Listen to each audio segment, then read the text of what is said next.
Welcome everyone to the JK Podcast, the only podcast that doesn't celebrate Kwanzaa.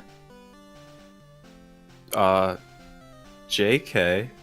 I'm Ken O'Connor. You get me really confused with these, because I'm thinking the inverse, but then we do, but then others don't, or does no one do it? Wait, do you celebrate Kwanzaa? No, but... Then what's the issue? I don't know. I'm Josh Brandman. Hello, everyone. And we are currently recording on Thursday, December 28th at 2017, because we need to start establishing 2017, because it's almost the new year. This is the JK Podcast, episode 52, the last podcast of 2017. Right. 52 is a nice solid number. It is. Right. Yeah. Well, considering how long, I think we do this every single time. Like, how long ago did we start Why this? You do this every single time. You're part of the podcast. It's always going to be we. True, I am half the name. You're the J. We've had a podcast before without you, and it didn't work. Did you? Remember we recorded that one podcast where it didn't capture your audio? So it was just me talking like the entire time, and that's the episode we got into our fight about weed. So it's me defending weed to know.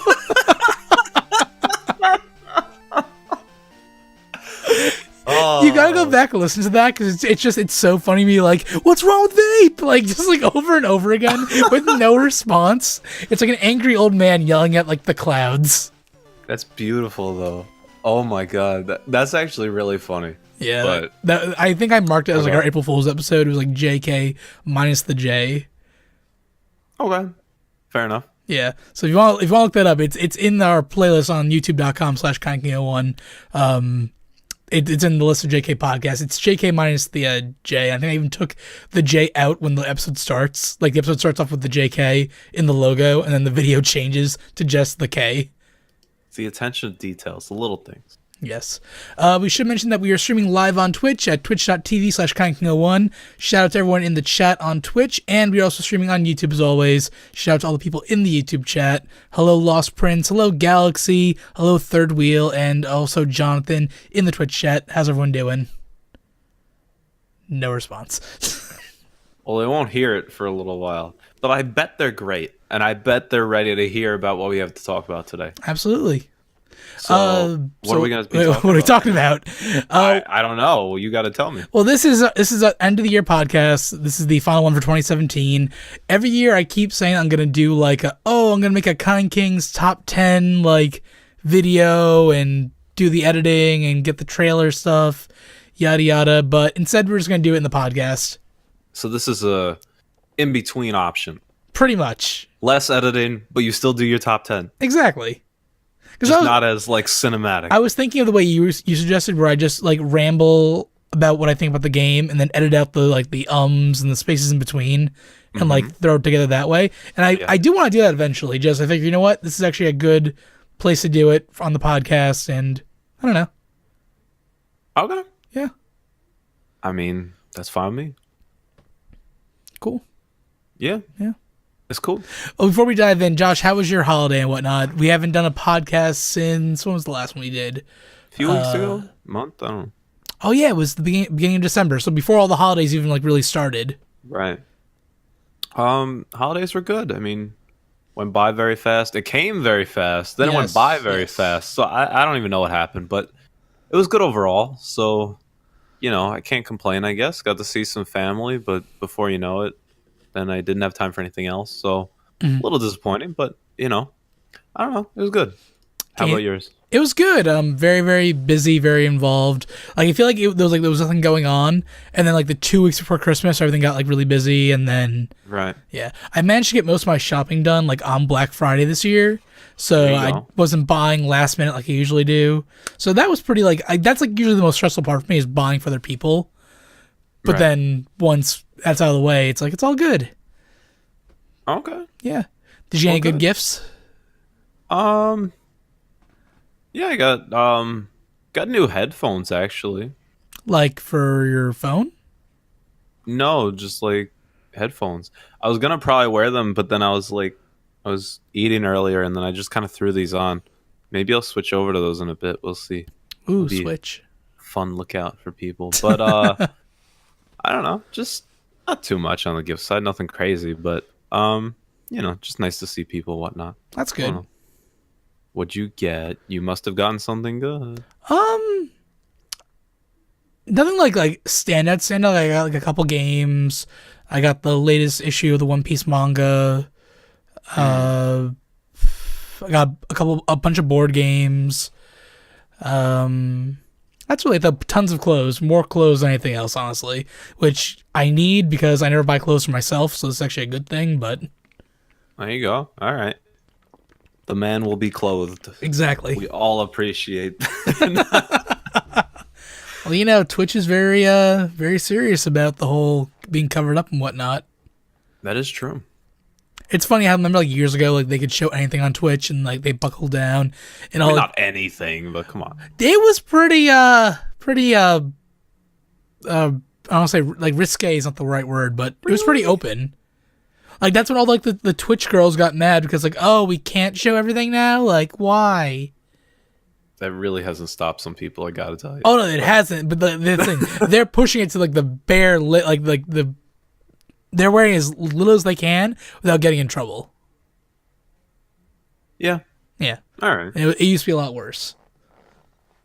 Fair enough. Well, I know you don't have that problem, and you won't have that problem, especially now. I got a Twitch sweatshirt for Christmas too. From Twitch themselves, saying thank you for streaming your content exactly on our website. No. A friend got for me. And here's a partnership. Oh, I wish. I'm not quite there yet. I'm affiliated. That's the important part. I know you gotta. It's the next tier, man. Exactly. But all right, cool. All right. So we're gonna dive right into our game of the years, movie of the years, all that content, whatnot. We're gonna start off with game of the years, and we're gonna go backwards from 10 to 1. And me and Josh are gonna alternate saying what's on our list and whatnot. Joshy, you were having a hard time making a list, though. You said earlier. Right. See, it comes to the point where like our list consists of is you put out the criteria. Obviously, it has to come out in 2017, which yes makes perfect sense. And also that you have to play it, which does make sense.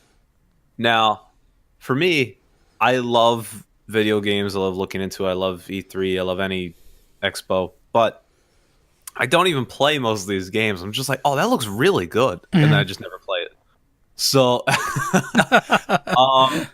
yeah, I'm very simple sometimes when it comes to games that I like and actually would play. Like, I mean, I'm always sitting on here saying, I play League, I play Hearthstone, and I'm perfectly satisfied. Like, if those were the only two games I could play with maybe the occasional Pokemon thrown in, like, I would be perfectly happy. It was funny. No problem. I was talking to Tom from work today as we were leaving work, and I mentioned like Josh is probably just gonna pick Hearthstone and League, but he can't pick those because they didn't come out this year. He's like, what about expansions? What if like major expansions came out? Would you let Josh choose those? That doesn't count. No. I mean, I actually count those a little bit. Well, here's the thing, because Hearthstone and League always update. It's not like the game stays stale. Yeah, but for didn't the Gadgets of Kazakhstan or something come out? Is that a thing? Right. I mean, that's technically they had the Ungoro expansion. They just had the Frozen Knights of the Throne expansion. I count those as new games. Catacombs. I mean, it changes up the entire metagame, but like, it's not like exactly. It's big. I would never pick that as a game of the year thing. Just that doesn't seem right in criteria. I'm just thinking like in terms of like World of Warcraft, like whenever those big expansions come out, those are considered like big new games. Right. It's just for my own way of thinking about it, I wouldn't pick it. Okay, fair enough. Those are not on my list. Or else number one would be League, but yeah. Does League have like big drops like that though? Like this is the Elder Wand pack with new heroes, or is it just constantly being updated? A little bit of both. I mean, they generally do updates every 2 weeks. Okay, see, I wouldn't count those then. That sounds like... They also then do usually a mid-year update where it's a big update where they might take like 10 or 15 champions and rework a bit of all of them. And that changes an entire class.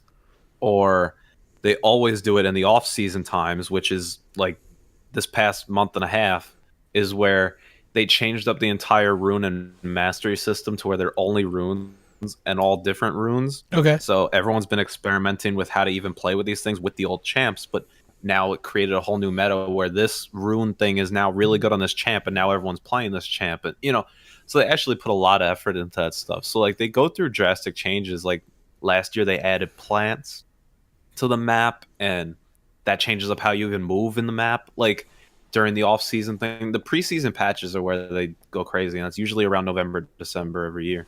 So it does change significantly year to year. It's just I don't know. I'm not picking those. Gotcha. Great game. Gotcha. Everyone play League. That's I didn't know that about League. Don't necessarily add me, but yeah. Don't at me. No. Well, I mean, don't necessarily, because I don't want to play with people who just started. But yeah. Gotcha. Everyone should play it though. All right. Well, let's stop dancing around this. Josh, what is your number 10 pick for Game of the Year 2017? Oh man, I was just trying to put on my dancing shoes too. All right. All right. So I'm gonna give a warning here. I'm looking at my list as a whole. Now, considering that I didn't pick any League or Hearthstone as anything on here, and considering that the only modern console that I have is a Switch, I guess technically a 3DS if you count that, I don't even play much on Steam right now, so I couldn't think of a Steam game. Okay. But I should actually pull up my Steam library as we're talking, so I might sub out one or two if I happen to actually come across something I played and really liked. But, okay. So granted, the bottom of my list is really bad. But number 10 on my list, which is obviously then I guess for the Switch, but number 10 overall, I guess, is the Puyo Puyo Tetris. Oh my god. Yep. It was on my list of games that I played, but it did not make my top 10. Yep. I told you this list will be bad. You really enjoyed it that much, or is that you're just scraping the bottom of the barrel? Honestly, half and half. Like, it was part of like, what else did I even play? I don't even own this game, but I played it, and I don't know. I guess it was just I'm not familiar with the Puyo Puyo franchise itself, so for me, playing this kind of game for the first time, it was actually really refreshing. Okay. So, like, I was never one. I never grew up with like Tetris or anything. See, so, I played a lot of Tetris growing up, so that's the part that I was familiar with. Right. So, I mean, like, I'm familiar with it, but not really how to optimize or optimally play Tetris. But I like the Puyo thing because it's the same as like the Dr. Robotnik Mean Beam Machine thing, which I actually played randomly in the old games. That was when it was like thrown in as like a mini game or whatever. And I don't know, I just kind of liked it. It was kind of fun. So it kind of brought back that nostalgia with a new kind of flair to it. So I figured, you know what, it's not terrible as my number 10. So okay. I threw it in there. I think it's underrated actually as a game. I mean, I picked up on Black Friday because it was like severely discounted at Target. Right. And it's really fun. I'm really good at the Tetris part. I am horrible at the Puyo Puyo part. And I got when I start off the story mode, it's just Tetris for a while. Like, oh, this is great. And then once it's like Puyo Puyo and Tetris, like back and forth, I'm like, crap. So I find myself playing mostly just the Tetris mode, but it's fun. Like, you can't go wrong with Tetris, but I don't consider that Game of the Year material. And actually, I just want to ask one question. Go ahead. What if the game got re-released this year? Like, it initially released on one platform and then got re-released on a different one. That's fine. And then I played the re-release. That's fine. Interesting. Are you going to change your list now? Yeah, but later on. Okay. That's fine. And yes, thank you to Cousin Thomas who started me on that game. Anyway, yep. All right. So what's your number 10? My number 10 is the Crash Bandicoot Insane Trilogy for PS4. Okay. Now, I guess this is actually a good time to mention, I don't know about you, but I created also for myself any sort of like honorable mention or like a game that I'd still want to play that came out in 2017, if that's at all like be a talking point. We'll get to that at the very end, I guess. But I mean, all I'm saying is that is on my list of like I'd love to play that game. I just literally can't play that game, so I could understand why it'd be on your list. Yeah, that was really good. I think I streamed the entire game in like 3 days. Played through the entire thing, beat all the levels. I didn't like do the 100% thing. You just have to go back and get all the gems, all the time trials and whatnot. Right. But it was such like a well done port of the game. Right. And it brought like Crash Bandicoot back into like the mainstream like public again. Like I don't know if you've seen like the "whoa" meme since Crash Bandicoot's been out. No. Whenever Crash dies in the game from falling from a high distance, he goes "whoa." Like that's like the sound effect in the game. Okay. And people started like using that "whoa" to make like whoa whoa whoa whoa whoa whoa, like making songs and like memes out of it. And kids these days aren't used to how difficult the old platforms used to be. So like everyone was calling Crash Bandicoot the Dark Souls of platformers on Twitch for whatever reason.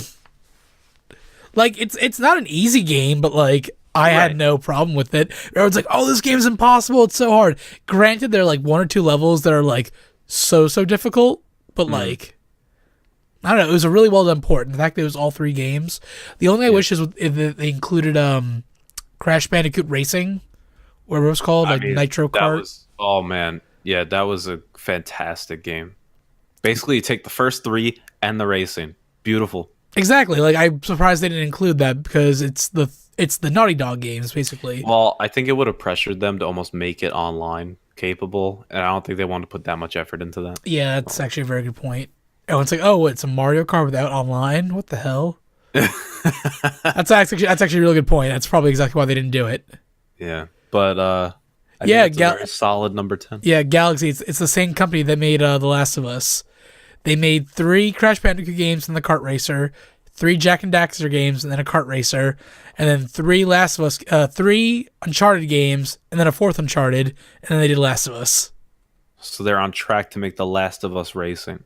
Well, they didn't do Uncharted Kart, which I thought they were gonna do, but they're working on Last of Us 2 right now. All right. Yeah, but I don't know. Crash, again, like it's a little bit of a cheat because it is a re-release of like 3 old games, but they were done so well. They were given like trophies and achievements and like all that stuff. Like it was a very good port of the 3 games, completely redone too. Not even just like, oh, it's shinier now. They remade the game from the ground up, which I think is like the best way of doing that stuff. 'Tis true. Yeah. All right, Joshy, what was your number 9 game of the year? All right, we're moving up the charts. I got Mario Kart 8 Deluxe for the Switch. Ooh. That's right. I put it at number 9 because I think it's a very solid game. I had a lot of fun with it. Mm-hmm. It's always a game you could still pick up any day, and it's pretty much going to be just as fun, if not whatever. Yep. And I mean, I'd put it a little lower than maybe you have it, if you even have it on there. It's not on my list at all. Okay. I think just because it's more or less a re-release, that I wouldn't have put it any higher, and that's also why I didn't spend as much time in the game as I did. But like, very fun game. It's almost like it's not a console seller, like not a system seller for the Switch, but it's one of those it's like a complimentary game. Like it's a great complement to have to your game library for the Switch. Mm. So, well, that's the thing. Like with the Switch, Nintendo's been like, oh, these were all great games that are on the Wii U that no one really got to play because the Wii U didn't really sell. So let's get them in the hands of people who can play them. And they did a good job because, again, Deluxe just has all the DLC unlocked, plus they added all those new battle arenas. Right. The battle arenas. So it's kind of cool to check out the stuff. It's just, doesn't grab you as much when it's a re-release, at least for us, since we played both. Yeah. But I still think very solid game, always great. And, I mean, arguably, like one of the best racing games out there that you can find. Oh, it's either you definitely. go hyper realistic with like Forza and whatnot, or you go to Mario Kart. So for me, it's like I'd rather just go with Mario Kart. But what was that game a couple of years ago where it was like realistic cars, but like Mario Kart items? Do you remember the commercial where like it was a little like dude like in a Mario Kart universe and he crashes off the road and then he sees like the real racing cars but they're also using items. He's like, I want to be part of that world. Do you remember that game? The heck? No.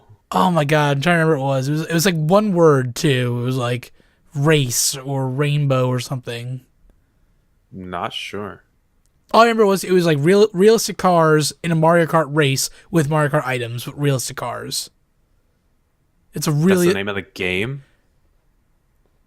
What? Interesting. Well, no, never mind. Yeah, yeah. I have no idea. That's not the title. Realistic Mario Kart with realistic items. Reminds me of like a BoJack title of something. Yeah. But that's a long marquee. It's going to be a very long marquee. Yeah, so I don't know. That's my number 9. Yeah. There you go. Cousin Thomas makes a good point. Any Switch game, the fact that it's portable is like huge bonus points towards the game. Right. That is true. I mean, I guess I'm not even going to bother saying that because literally, like, all mine are Switch games. So, like, all of mine you can play on the go. Yeah. Fair enough. All right. Well, my number 9 was also a Switch game, Mario and Rabbids Kingdom Battle. This surprised the crap out of me. Right. Like, I think you remember during E3, I didn't get to watch this live when they showed off the gameplay. I just remember getting the text from you, Kenneth, it looks good. I know, because after I, like, bashed it on the podcast. Well, I think we both bashed it. Like, I didn't bash it as much as you did, but, like, the concept didn't make sense at all. When you hear, oh, it's Ubisoft and Nintendo working together to make a Rabbids-based Mario game. Right. Like, no. I had literally no faith. I'm like, I'm not buying this. This is stupid. And then they showed the gameplay in like a trailer thing at E3, and I was like, oh my god. And like Twitch chat was blowing up, like actually liking it. I'm like, first of all, Twitch chat never likes anything. Yeah. But like exactly. It was pretty good. It was impressive. So, you know, it ended up being like a solid, nice little game. Yeah. It was like it's a very simplified version of XCOM. Like I've never played the XCOM games, just because I look at them like that.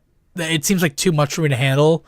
Not that I'm like dumb, but like this the real time strategy. This has like a 10% or 20%. Like it's too much. Like there's no math, but it just there's something about it that just never grabbed me to want to play it. This they made it either 100%, 50%, or 0%, and it's Mario characters, and you're seeing all these rabified Mario enemies. Like that was the big draw, seeing how they like made everything fit to this world and how they combine characters. Right. Like the first level, you fight a giant Donkey Kong that's infused with a rabbit. Like that alone sold me. The music was done by Grant Kirkhope, who from like Banjo-Kazooie, Donkey Kong Country, Ukulele, and he did a great job with that. Like it's weird, like having a non-Nintendo person handle a Mario-esque music soundtrack. Because again, Nintendo is hands off with this. Ubisoft went to Nintendo with the game, like, "Hey, we made this. Is it okay if we do this?" And they said yes. Right. So it was completely in Ubisoft's court, and they did a great job. And I'm hoping this leads to more partnerships with Nintendo and other companies later on, because this shows like how good the game can be. Yeah. I haven't finished it yet. I got about halfway through the game. But I do plan on going back and finishing it. Just more things came out at the time. Yeah, I mean, me too, actually. That's basically where I'm at. I'm at, like, halfway point in the game, and it's one of those on my list of, like, I still need to finish this. With basically every other Switch game that I have right now. It's like, I need to still... I got to, like, the graveyard area. I think it's the third world. I don't even remember. I think I'm still in the second one. The Sand World? Yeah. Yeah. But, that's always... I guess a testament to say with the Switch lineup this year. There were actually a lot of compelling games that kept coming out, and it's like I can't finish them. And the next one comes out, and it's like, well, I want to play that one. There was like just keep putting it down. Yeah, there was a solid game every month, pretty much. Right. Even if you didn't buy one every month, if you bought one every 2 or 3 months, you still probably couldn't finish that one. If you get busy with other stuff in life, I mean, it's like it's hard. So yeah, it's a lot of at least for me. I don't know, but yeah. So I mean. I'll save you a little time, shortcut it a little bit. I actually put that game as my number 8. So okay. Well, let's go right into it then. There you go. Well, so that is my number 8, the Mario and Rabbids game. So I think it's a good game. I just need to like play it more, but I see the potential of it, and I really liked it, and it's totally different. So, that's why I put it on 8 on my thing.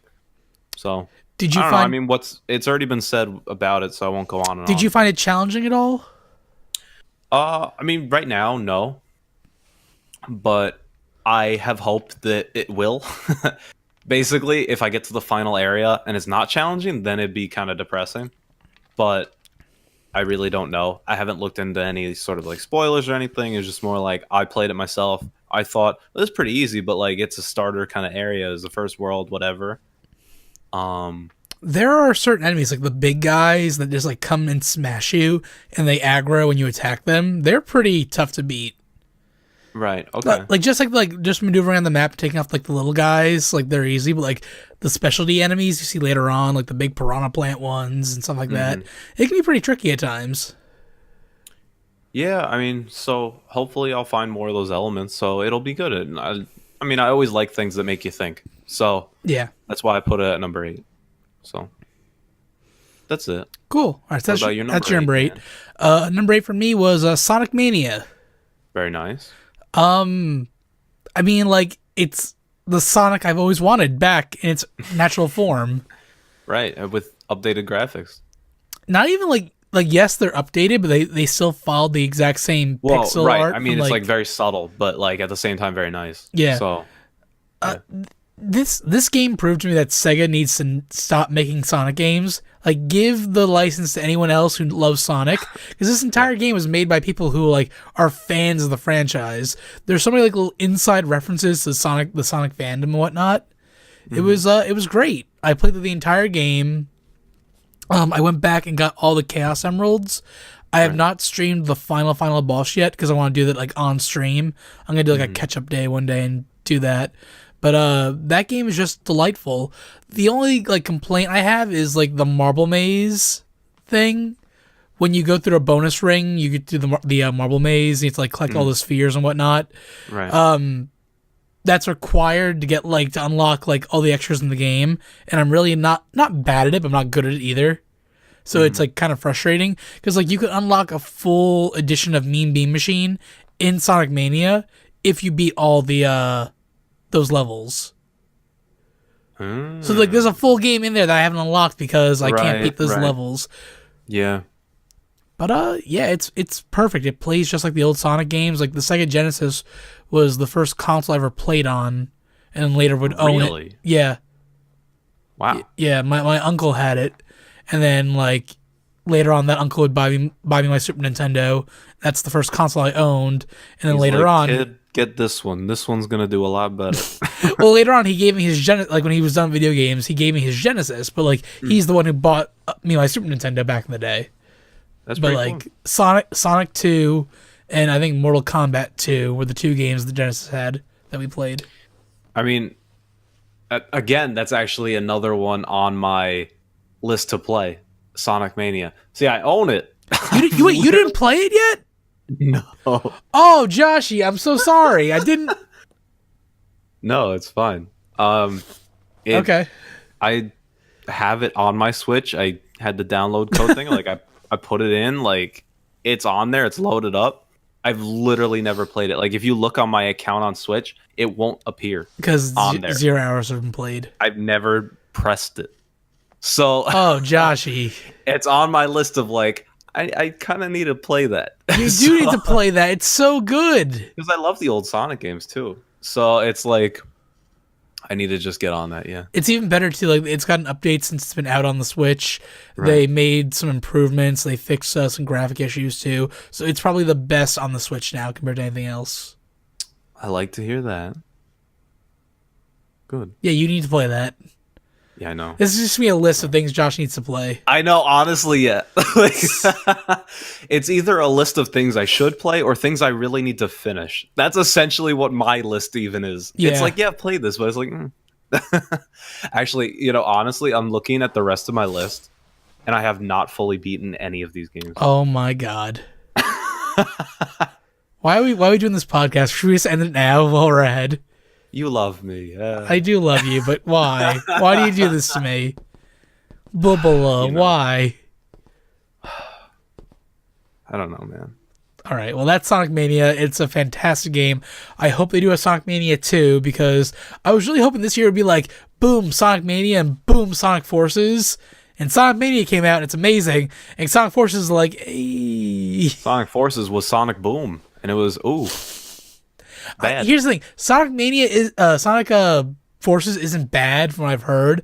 It's just so underwhelming and not good, but not bad. Yeah. It's just very like. But in terms of like then people looking to buy a game, they're probably not going to buy it. Oh yeah, I would say get Sonic Mania over Sonic Forces. Right, and it's like I've got other things to play. Why would I bother buying that? So exactly. It's like all right. So I'm never gonna play that game, but that's fine with me. I can still sleep at night, so it's fine. It went on like Black Friday stuff, like for like $20. I was like, oh, I saw that. I was like, if it's $5, I'll consider. Right? I was saying, if it gets to like 15 or 10, maybe I'll do it. Just to own what it. What's it gonna do? Yeah, it's gonna sit there like your Star Fox Zero for Wii U. I never did open that. Yeah, that's right. I know. I've seen it. It's just there. Oh, that game is horrible. Apparently. God almighty. All right. It's pulling out the Star Fox Zero, you bastard. That was my top game of 2015. God damn it, Josh. All right, what was your number 7, Joshy? All right. So my number 7 is a re-release. Okay. So it got re-released onto the Switch. I only played it once or twice. I do not own it, but I really enjoyed it. I talked about it on here. It is Overcooked. Oh. It is a great game. Okay. Honestly. I have not played it yet, so. I really, truly enjoyed playing it when I played it like with 4 people, including myself. Mm-hmm. And doing that whole co-op element. Everyone's literally yelling stuff at each other. And like whether or not you feel the tension or not, like it's just like everyone's still saying stuff, and it's gotta do this, you gotta get this, give me that, turn that table, like whatever. It's just I really like that. From like a competitive standpoint, we were trying to like optimize everything, be like, we can do this better, come on, let's just go again, we could beat it. But also from a fun standpoint, like it's interacting with your own friends, like it's not like random people trolling you, it's like literally your friends with you trying to work on it. Like it was just really fun. Like I had a lot of genuine fun. Like usually with a lot of these games now, it's like you gotta collect them all, you gotta unlock this, you gotta get that achievement, whatever. Like I don't know, like that game, I didn't even care about any of that. It was just like it's just raw fun. Like it's actually really fun. Yeah, and you don't find that a lot of times with some of these games. I was just like, this is great. It really blew me away because I didn't know what to expect at all. So maybe that's also partially why I loved it so much, because I didn't expect anything. But like, it's a really great game. So that's why I put it at number 7. It's funny that there are games like that. Like if you think back to the tag days when we played Babysitting Mama. Right. Like that game is bad. That game is a horrible game. That's one of the most fun games we played on the show. I mean, we made it fun. Exactly. So yeah. So is Overcooked a good game, or is it only good? Honestly, it is a very good game, and it gets enhanced when you play it with people that, first of all, know what they're doing, but also have the same kind of drive as you. Whether or not, like, it depends what kind of drive I guess you'd have in playing it, but like, if it aligns, it makes the game so much even better. Like, is there a competitive aspect, or is it just co-op the entire time? I mean, technically, you get. I don't even know if there's online actually, but I would assume not. Probably. You also get ranked like per level, like 1, 2, 3 stars or whatever. Like 3 stars being the best. But I don't know. It's just like I can't even explain it. It's just fun. Well, I better play it then with you in the future. Yeah, I mean, definitely. I mean, I'm telling you, it's most fun, I think, if you get a full 4. A full 4, okay. I mean, you could also play with one person, and you have to like control 2 people or something. That doesn't seem fun. Nah, but I'd want to do the whole 4 people thing, I think. Right. I think it's really cool. So if like you set that up and you get that environment, like it's really cool. I definitely play it. Like, let me know. Cool. Yeah, we'll do that in the future then. Yeah, man. Awesome. Yeah. So there you go. Number 7. Number 7. My number 7 was Splatoon 2 for Nintendo Switch. Okay. I don't know what I can really like. It was fantastic. Like Splatoon 2, like fantastic. It did everything Splatoon 1 did, but even better. When Splatoon 2 came out, I played it like I forget what game came out. Then maybe stopped playing Splatoon 2, but I played Splatoon 2 pretty much every single day up until whatever that other game was. Right. So it kept my interest the entire time. I enjoyed the story mode. They are still pumping out new game modes for that thing. I mean, they literally came out with a new game mode like last week. Yeah, the clam thing, the clam rally. Clam Blitz, I think. Which sounds dirty, but... not really, until you put it in my head like that. But there you go. Yeah, I mean, I haven't looked into it too much, but... Yeah, I'm just sad that I fell off of it. Like, with a bunch of games on the list when I was figuring out my game of the year. So I'm like, oh, I played the game for a while, then I stopped playing it. And I haven't, like... felt the need to go back. Like they have like the Splatfest or anything like that, and I missed like the last like 2 or 3 Splatfest. So I'm like, I can't consider myself a Splatoon fan anymore. But like I played the Salmon Run mode like a million times that first month it came out. That was the selling feature to me, and that was so much fun. Mm-hmm. and like doing Yeah, like the online. Oh, sorry, go ahead. I mean, I get it. Yeah, I mean, part of it is you front loaded a lot, and it's like, well, I kind of played all I could, and it was fun while it lasted. So, I mean, I get it from that standpoint. But Yeah, also, uh, I mean, if you do like ranked and stuff, and you go hardcore on that, it's hard to then also take a break and then come back yes, because with yes. any shooter type game, especially, I mean, you could say that with like even like League or something where it's very noticeable. Like if you haven't played in a month and you're playing League, like you will do worse. Like Hmm. not gonna lie. But with a shooter, I feel like it's so much more because you need to be so precise. You need to remember all the movements, whatever, and it just feels wrong when you haven't played in a while. I tried playing it maybe a couple months ago, turned it on. I was like, sure, let's go. And I was bad. I was really bad. And it's just a matter of you could do so much better and you have done so much better. I just you'd have to put so much time. It's one of those where you have to play it at least every week. They've updated the game a lot too. Like a lot of weapons have been nerfed and changed and how they work. Which I mean, I'm all for that. Like, Oh yeah, absolutely, absolutely. But what just they've been doing with the game, I fully support. yeah, It's just the fact that you have to keep on it. And at least for me, which that's why I understand what you're saying with you kind of put it down and you're fine with putting it down, is like you have something else, either you find something else or you already had it that was more compelling or something you'd rather put that kind of effort into, then it's hard. Like for me, it's like, I'd rather play League at the end of the day. So I'd rather make sure I'm practiced at that over Splatoon 2. So I get it. I think it is a great game though. it's I hear weird you. with me with games you can go like pro or get really good in. Like I don't have a game like that. Like I played Isaac for like God knows how long, and then Right. once I beat Isaac, I was like, okay, I'm done. But there are Right. people who still go for like speed runs and like personal challenges every single day. Yeah, I mean, Over, if you really love it, you'll just. It also takes that kind of person. yeah, they're. I would never speed run games. That's just not me. But I would like to be a speedrunner with some games, but like for the most part, I can't. I can't see myself playing the same game over and over and over and over again. right, you want. I know you. You like playing the next new thing, or you just like you like to have that still like enjoyment, like that brand new enjoyment. Like wow, that's really cool. That's a I great just idea. I like beating a game. I like beating a game knowing like I did it and then moving on to the next challenge. Well, Like right, and that's why you play more predominantly like single player games or stuff like that. yes. There's actually like a definitive end. Yeah. Like for me, the games I love playing, like Hearthstone, League, those don't end. There's literally no end. Like you can literally be the number one player and then go into another game. I know. Like I wish I had that drive that you do, honestly. I wish I had that. I just don't. I Yeah. don't like even like with Overwatch. I played Overwatch for a full year. I did the ranked Overwatch for like the full first 2 or 3 seasons. I bought hundreds of loot boxes. I'm part of the problem.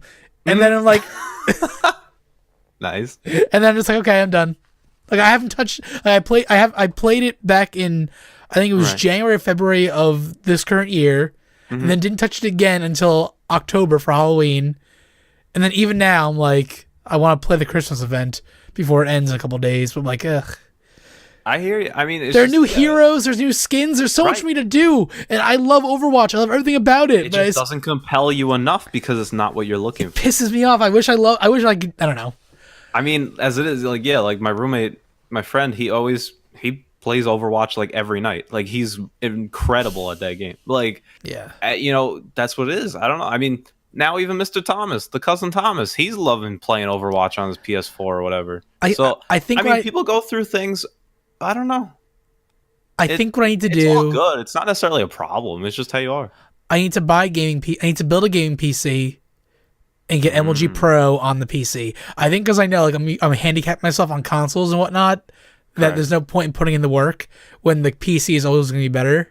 I mean, if any shooter, everyone's gonna tell you that. Yeah. I mean, for Nintendo though, like Splatoon stuff, Well, like there's that's your no- only option. Yeah. So like that's fine. But the That's problem why- was with Splatoon, I loved the salmon run mode the most. I didn't care about the right because it was Rainmaker. the single player thing, and I would always be like, it's okay, but like let's play a real game.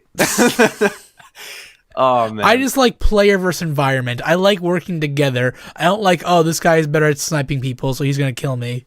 yeah. For me, it's like the exact opposite. I know. It's like the co-op stuff is fun. Like I love Overcooked. Like that is amazing. But I will not play that game as like my main game. That's like a great relaxer type game. But at the end of the day, I want to play online versus someone. Gotcha. I want to beat someone down, and I want to love it. Like it's, oh man, Yeah, it's again, just Splatoon 2 is a great game. That's why it's number 7 on the list. Like it's great. I played so much of it, and I actually want to go back eventually. Like I was looking at like lists of games, and like I had Destiny 2 on my list that I played this year. It's not on my list anywhere because I have no desire to go back and play Destiny 2. It was great when I played it. I played it for like 2 or 3 months straight, and it was great. I had no desire to go back. Splatoon 2, I'm like, I kind of want to do the Splatfest. I want to go back and like experience that. Like they made such a fun atmosphere in that game. Talking to like the creepy little urchin guy, getting the shirt clean for Splatfest. Like so much about Splatoon 2 is good. Yeah, you're welcome, by the way, for even teaching you. Thank you. But yeah, that's my number 7, Splatoon 2. I hear you. I mean, Splatoon 2, I will say, is on my list. It has not come up yet. Okay, so we'll get to it again. When we, Also, by the way, correction. Yes, I'm sorry. You have Overwatch Cousin Thomas for the Xbox One X, Mr. 4K man over here. Doesn't make a difference. I don't know. It's You need to have the right kind of 4K TV and the right kind of. He got the right. He got the right TV and the right HDR, but he's like one of the few people who like is gonna. He's one of the few people that can completely take advantage of it. Exactly. But then for him, it's like that's fantastic. Oh, for him, it's amazing. You can't argue with that. It's not like, at all. Right. Yeah. So have you seen an Xbox One X like in person yet? No. Okay. But the box looks fantastic. It looks so sleek. small, and they have hydro cooling in it for whatever reason. That I felt like that was so compelling. I'm like, wow, I don't even have that in my PC. The liquid cooling. Yeah, right. They found a way of making it super small and super efficient. Like, good job, Microsoft. That's awesome technology. Put it in a PS4, please. Wow. License it off. You would think, though, people that are behind computer products would make a very nice technical product. So I get it. I like it. But it's one of those things where I wouldn't buy it. But, it inspires me. I'm like, I love it. From a technology standpoint, I love looking at it. But anyway, yes. All right. What is your number 6, Joshy? Number 6. I feel like we need like a number 6. Yeah. I know you don't have this on your list because it is sports related. It is Golf Story, man. This is on my list of things I want to play. It's on my wish list on the Switch. I want to play it because, like, even though it's golfing, it looks like a lot. Like, I'll let you talk about it. Go ahead.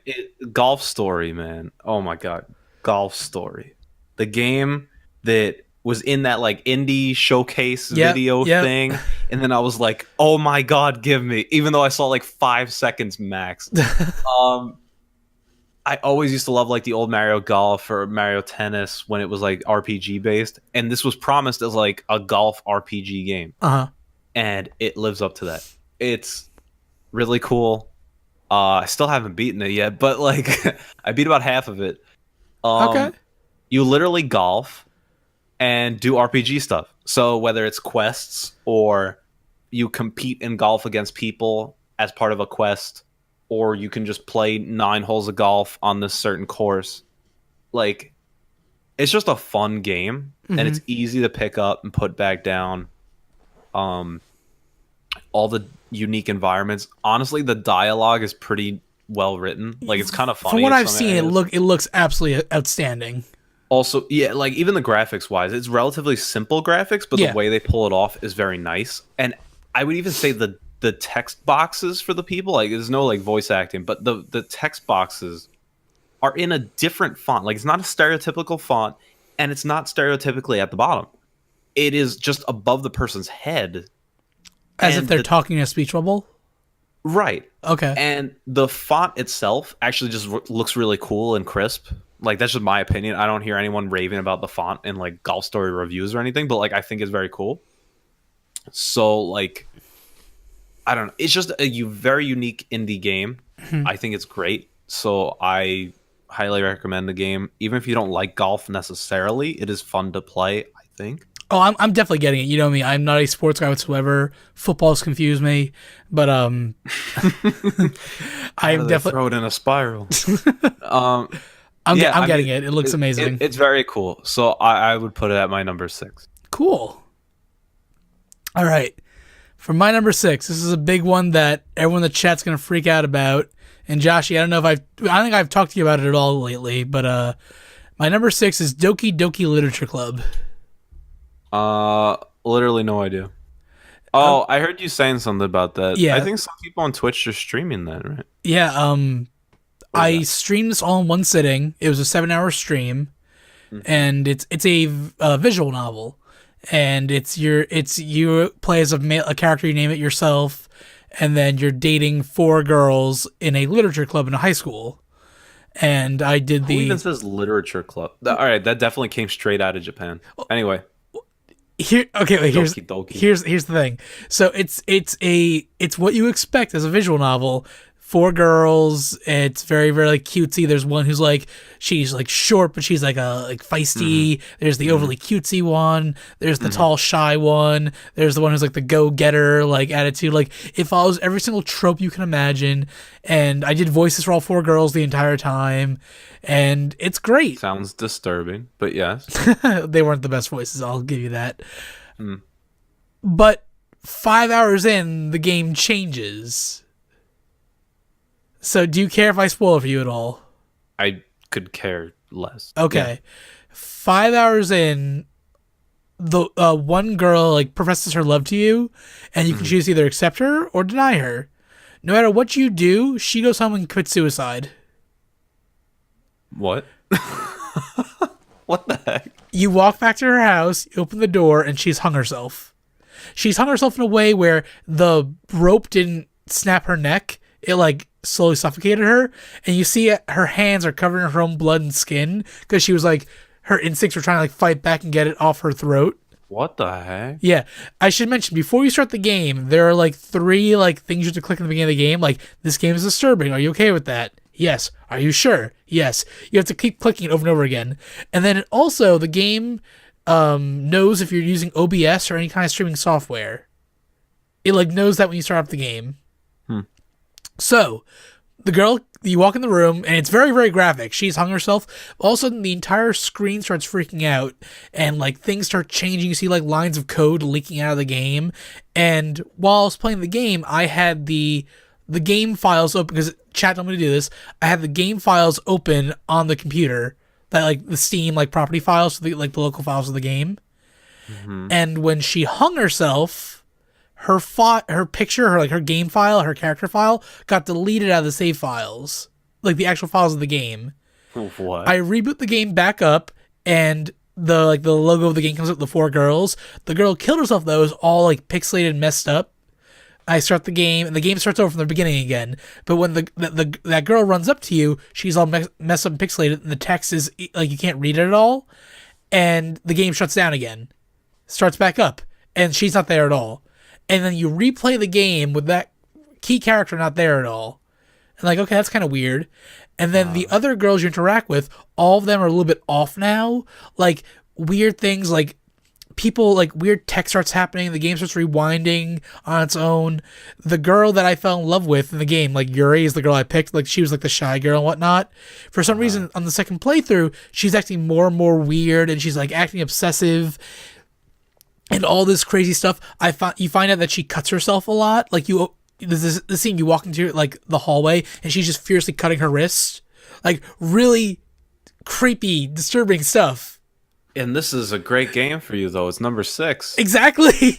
And but Josh, here's the thing. So I don't want to like spoil like the end for you and whatnot, but like this game is not what you think it is, and it gets darker and darker and darker. In the game files, also like notes start appearing in the game files. Like it's random, like a text document. It's like hello, and you open up the text document, and it tells you how to solve a puzzle in the game. And the entire game, the creator created the game because the creator of the game hates anime and hates visual novels. So he wanted to make a game where like it completely takes that idea and warps it to this dark, twisted fantasy. I streamed this for 7 hours straight. I don't know if I was just tired by the end of the stream, because it ended like at 3 a.m.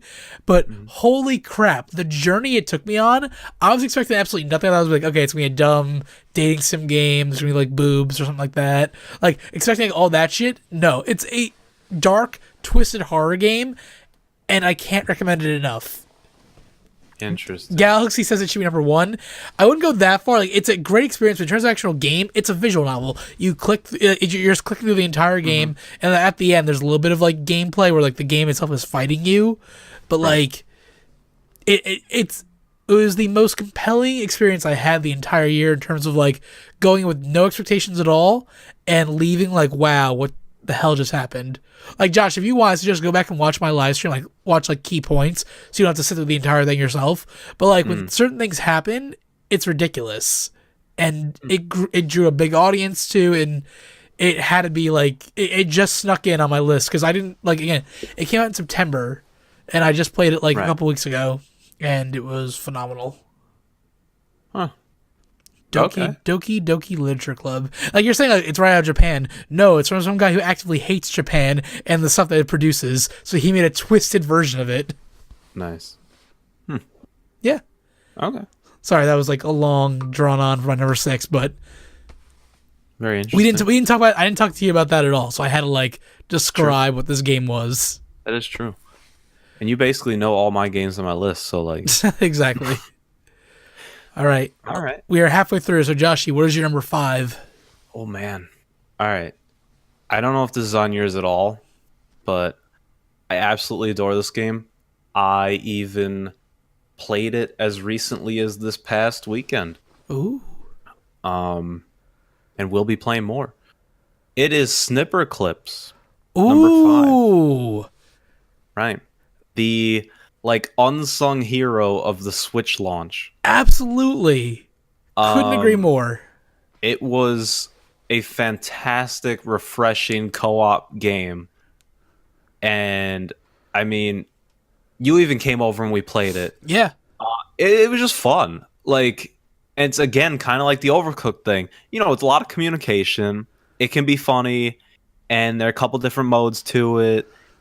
And it's just good, and it makes you think. And it's totally different.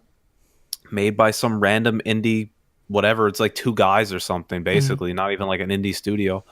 And really cool. I think you get your money's worth for the experience and roughly the amount of levels. And just a really great game. And I was stuck on one thing that I didn't beat the entire time. And I was with a couple of friends, and they never saw the Switch before or anything. And so I was like, hey, let's check it out. And then I was like, maybe we play this game. It was like co-op game or whatever. Next thing you know, I played a couple like the intro levels with them, and they're like, oh yeah, I get it now. And then they're like, so wow, you beat like everything. I'm like, well, there is this one level I didn't beat. I was in the 3rd world. And so like, all right, let's try it. And we actually beat the level. I was like shocked. Like, it was amazing. It was a lot of fun. And I don't know, it's just still a lot of fun, that game. So then of course I caved in, and I'm like, well, now let me buy that $10 DLC. That's what I was gonna ask. Did you get the DLC? Yeah. So I haven't played it yet, but I bought it. So that's gonna be a down the road kind of thing. But it's just a really fun game. I mean, they added 30 more levels with the DLC, along with a couple new like extra modes for like when we were doing it, where it was like you cut each other and kind of run around and stuff. They added like 3 more of those modes. They added like you start with random shapes, and it's like harder to do. That too. Aside from those 2 things that I mentioned, that's a 3rd thing. Then you can play any level with a random shape thrown in, which can change it up completely. Absolutely. I don't know how much I'd play that one, but like it does add even more replayability to this game. So it's really cool. And it was funny. You and me played it together, and we had a great time. I was playing with my buddy Tom from work and his cousin Jimmy, and they made it their goal to play through the entire game without cutting themselves. I mean, in certain ones where you have to become certain shapes. Exactly, but they beat most of those levels, Josh, without cutting themselves in ways I didn't think was possible. Even if it took them an hour to do it, they did it just at my expense.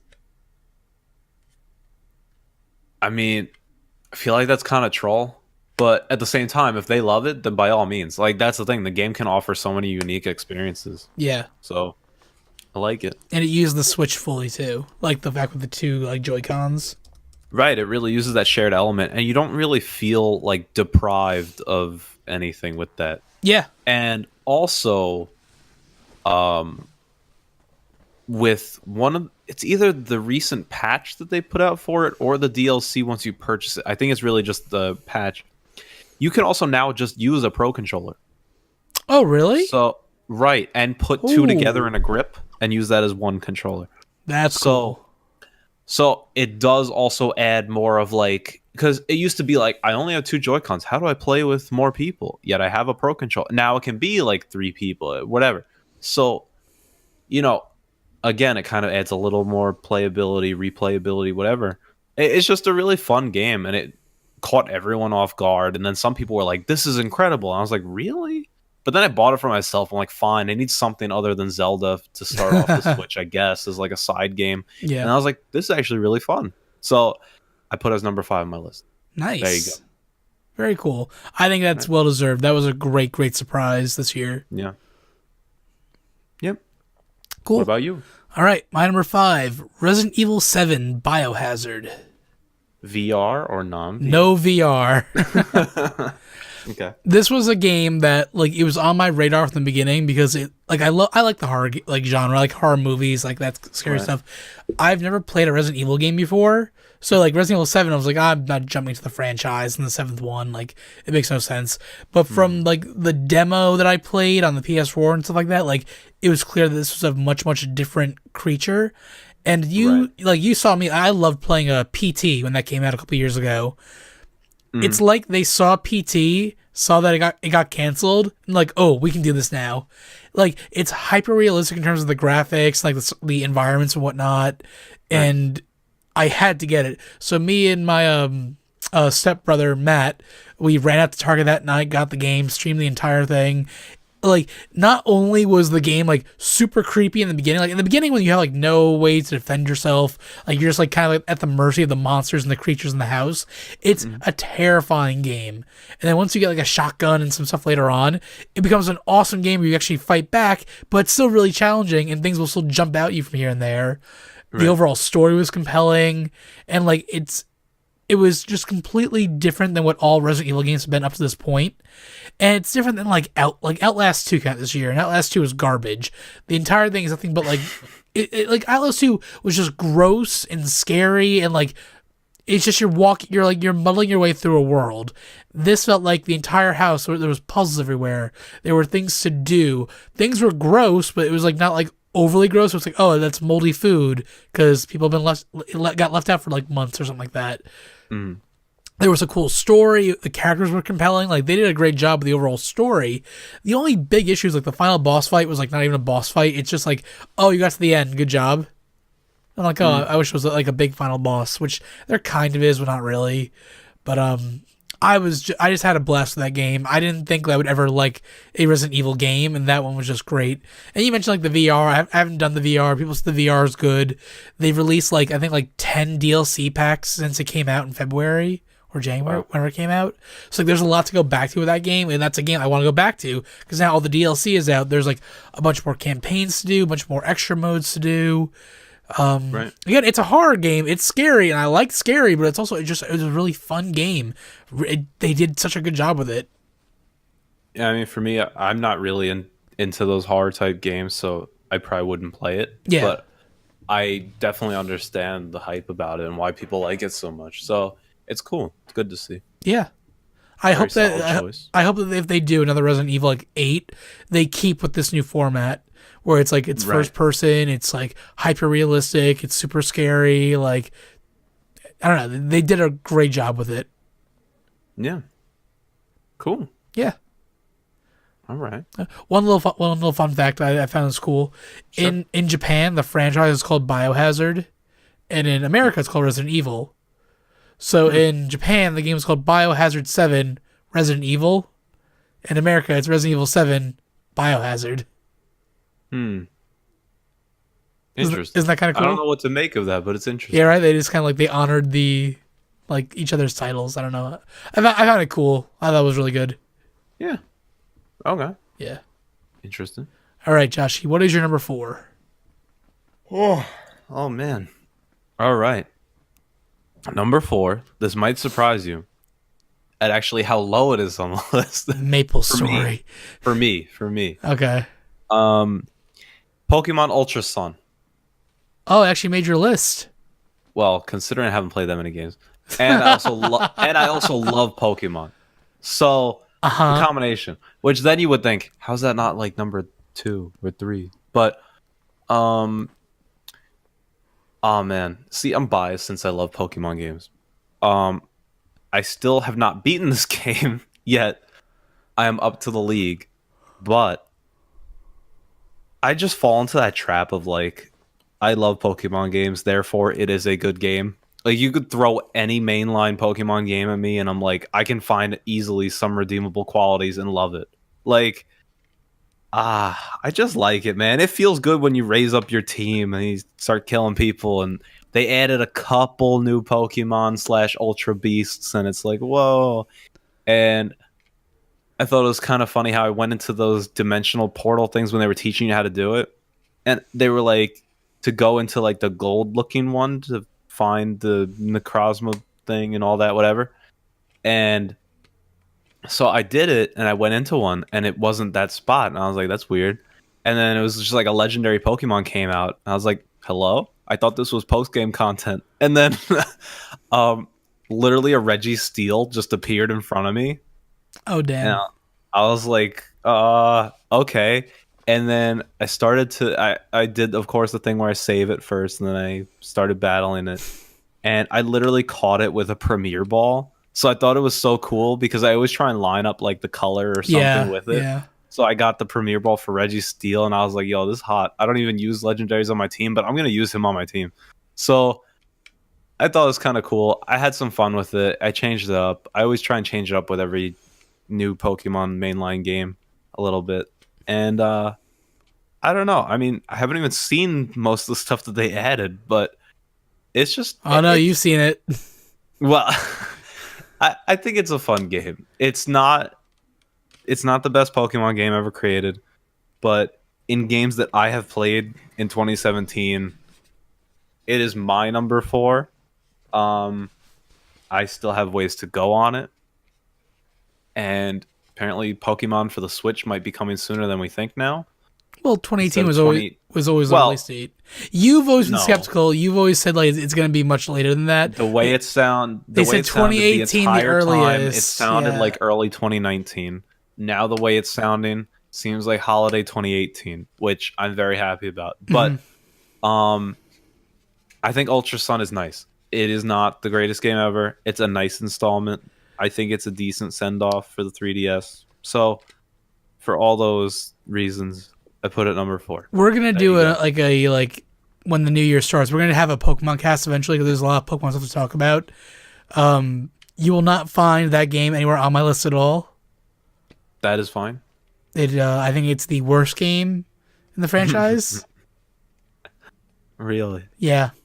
I don't know. It's hard for me to rank Pokemon games, honestly. I just get caught up in the moment sometimes, and I'm just like, well, that one a lot. The only reason why it's ranked bottom for me for that in terms of things is it took the Sun and Moon story, which was great. No, not did the same thing. It made the Sun and Moon story worse. It did shortcut a lot. It shortcutted a lot. It changed the motivation of a lot of characters. Like that is very true. A lot of things don't make sense. It took one of the greatest villain. It took a great villain and like kind of like redeemed her for no reason, but also ruins like the story of other characters. Like I'm not trying to spoil anything, but like, no, I could see that. Yeah, I mean, I guess because also for me, then it kind of goes back to the same thing. Like I'm not looking at it from really a story perspective. Oh, like, the story for me, it's kind of whatever. It's just, I think if you're looking at it from like competitive going forward and the tools they add, like it's great for that. I can't argue that. Right. But there were minor improvements here or there where I'm like, oh, that's pretty nice. And it's like, that works for me. I'm perfectly satisfied with that. But like even like little things like the Rotom deck's always getting sad. And it always just looking sad unless you play with it. A lot of these new games have some gimmick feature that I hate don't use. I understand that, and the gimmicks usually don't bother me. Like the whole Roto Lotto thing, it's fine. You don't have to use it. When the Rotom is always sad, though, Like, it's like, you know, like you want your games to look good when you play them. Like, you don't like looking at a bad game. Like, why do you have such a depressed bottom half of the That's what I'm saying. It made me feel, I actually played it depressed because, like, oh, I feel bad that he's sad. Like, I don't want to keep having to, like, have him explain to me how the lotto works, spin the lotto, get my prize, put it in the item box. Like, no, stay happy. And literally 5 minutes later, he's sad again. I'm like, I'm not doing this. I'm not doing this. I know. I completely hear you. I ended up taking a piece of cardboard and covered the bottom screen. I don't even doubt that. But, like, I believe you. For me and what I take out of a Pokemon game, it does not lower my thoughts about it. There are some very good things in it. I'm not going to say the entire game is trash. I just think overall, where Sun and Moon... The game is trash. No, Sun and Moon won me over its story. They've ruined the story of Sun and Moon. Where I honestly wasn't even sold on Sun and Moon story in the first place. I think the end bits of Sun and Moon were like, you fight Lusamine, and I thought it was cool. And it was out there. And it was experimental. Yeah. But, like, I thought by far, hands down, not even close, Black and White, greatest story. And then second, Gen 6 X and Y had a great story, I thought. Because I was so invested into that game that maybe I'm clouded. We should save this discussion for, like, ranking, like, stories and stuff like that when we do our Pokemon cast. But, sure. I do agree with you that I think Black and White has the strongest narrative story. Yeah. So, I mean, for me, I didn't expect great things. I thought it was interesting how it changed, but... That's the thing. With the third game, you always expect for the issues in the last game to be fixed. Right. The and this story one's like, let's take those issues, sweep them under a rug, and let's buy a duplicate rug and make you believe that's the same Like, nothing in the game changes until you get to, like, the fourth island, really. Honestly, some of the couple dialogue points are different. Yeah, couple character entrances are different. But it's like, sure, whatever. The first big surprise to me was when they changed the totem Pokemon. Like, I'm chasing the Wishy-Washy around, all of a sudden, like, oh, Araquanid, like, what are you doing here? I was like, what? But yeah, I hear you. All right, well, I still say it's number 4 on my list because I love Pokemon and I'm biased. But yeah, there you go. Fair enough. Also, I spent literally like 3 hours organizing my Pokemon bank. Oh yeah, I spent so much time doing that too. So now it's fully organized. I actually categorized into groups. I didn't even know that was a thing on there. Yep. So I have it all set up. I still need to go finish that game. I need to finish my living dex and put it into the bank. I've got some. Yeah, my living dex now is in Ultra Sun, Ultra Moon. I have it all completely done. So that was fun. No, but with Pokemon Bank, did you notice there are 10 more boxes of like 1,000? No, that's the group thing. No. You know how many boxes you have normally on the main screen?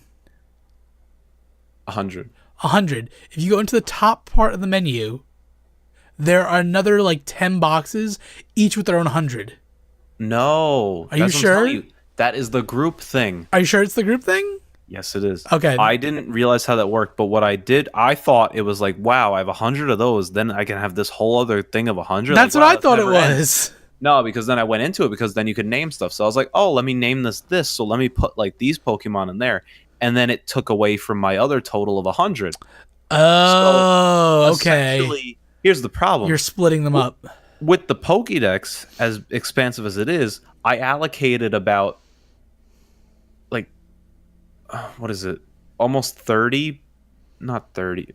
Yeah, almost 30 boxes just for the living dex. Okay. So then I have 70 boxes to play with. And 50 of those boxes apparently take up random Pokemon from the years that I've thrown into there. Interesting. From various games. Then I allocated a couple for like my Pokemon that I purposely used for like utility purposes and actual like you can take it from game to game based on their abilities. And since I train them, like I have a whole entire 6 Pokemon team of pickup ability Pokemon at level 100 that'll all pick up insane items for me if I want. Like I've got random utility type things that I put in like a couple boxes. I have my unknown set that I put in a box. All like, the letters and the 2 symbols. Yeah. So like, yeah.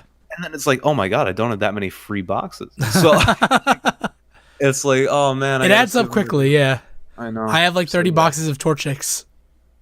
Yeah, well, there's a point where you got to part with some of them. But I named them all. That is dumb. Jerry, Steve, Miley, Kyrie. Oh god. But yeah. Yeah, we'll go more into Pokemon in the year of 2018 because we have much to talk about in terms of that stuff. Yes. So yeah, for all those reasons, number 4. Yeah. Anyway, what's your number 4? Cuphead. Very nice. That is on my list of games I'd love to play. It is for the PC. I just haven't. You remind me of like Michael Scott from The Office, where he's like, "I love inside jokes. Hope to be part of one day." Hey man. Like you see all these games, you're just like, "Oh, those are nice. Can't wait." That's literally how I approach every E3. I'm like, I would never have the time to play this game, but it looks fantastic, and I'll rave about it all I want. Yeah. Like, Cuphead is fantastic. I think that everyone who knows what Cuphead is knows how good it is. Yeah. Very, very challenging. I still have not beaten it to completion. I beat the entire story mode, but like I need to go back now because like once you beat the main game, you unlock the true like, oh, here's hard mode for every boss. Oh, I hate that stuff. Yeah. Well, here's the thing. You play the entire game. It's like there's simple and normal. And like, okay, that's cool. Simple doesn't earn you the reward. It just shows you how like it helps you like get through the patterns and like learn. And then normal is what completes the level. It's like, oh, that's cool. And then you beat the game. You unlock, oh, there's a hard mode now where everything's cranked up a notch.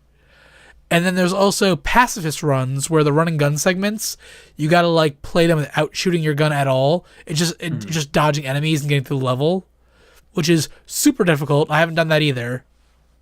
But it's fantastic. The music is great. The art style is again, you buy the game for the art style, honestly. It's really top notch. That game needs to be on Switch. Like it's stupid that only Xbox has it right now. And PC, as it is, Mr. Cousin Thomas should buy that for his Xbox One. He should buy that for his Xbox One. That's a must buy. He's playing Ori and the Blind Forest right now though, so let him play that. But yeah, it was fantastic. I love like a lot of the bosses are great. My two favorite bosses are there's like a ghost train boss, which is really cool. And there's another one named, I think her name is Cala Maria. She's like a mermaid girl, and then halfway through her fight, she turns into like a Medusa. Like the eels become snakes in her hair and stuff like that. Both amazing. Every boss in the game is memorable. It took me 3 days to beat it. The final boss, the devil, took me a couple hours to do, and it was just like once you beat a boss in that game that's been troubling for a while, it's the most satisfying feeling in the entire world. Oh yeah. I tried the Cuphead co-op mode the other night where you play as Mugman and Cuphead with my buddy, and I hear it's harder. Oh, it's much harder. Much harder. It's not like the boss gets easier. There's just so much more on the screen. The boss gets harder to absorb more HP, more bullets, and then you're also seeing more on the screen as well. And like if your buddy dies, you can go save him real quick. But then like usually when you do that, you get hit yourself because you're breaking your pattern to like go get them. Right. But fantastic game. I want to know where that studio goes from there because this was a game we saw years ago at E3. It took like I think 4 or 5 years of development to come out. And it's fantastic. It's a work of art. It's magical. What's next? Yeah. Like I need more. Like do you do DLC? Do you make a new game? I don't know. Yeah, I mean, hopefully they figure it out because I mean, even when it was gonna be coming out, there were complaints and they reworked things and you know they actually then got it right. So you have faith in their model, I guess. Yeah. So hopefully their creative minds are going. Cousin Thomas, is the company owned by Microsoft, or did Microsoft pay for the development? I think they paid for the development. I don't know if they got bought out by Microsoft. If they did, rip, that's not coming to Switch then. But I thought that they got money from Microsoft, and they had a deal like it can be on Xbox only for the first year or so. That's not necessarily true because Microsoft has spoken about wanting to do stuff with the Switch in some capacity, which is interesting. Yeah, and like Microsoft has bought indie companies in the past. Like Twisted Pixel was under Microsoft for years, like only for them. But I'm gonna look it up real quick. Microsoft things can be on the Switch at some point, I would think. Oh, you would think. It is developed by and published by Studio MDHR. Blah blah blah.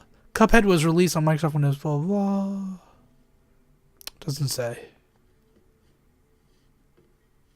It was developed by two brothers. Okay. Sorry, this is really interesting podcasting. I'm reading a Wikipedia article right now, just trying to like Well, See. while you look for that, Yeah. I will make your job much easier. Thank you, sir. Play Cuphead. It's really good.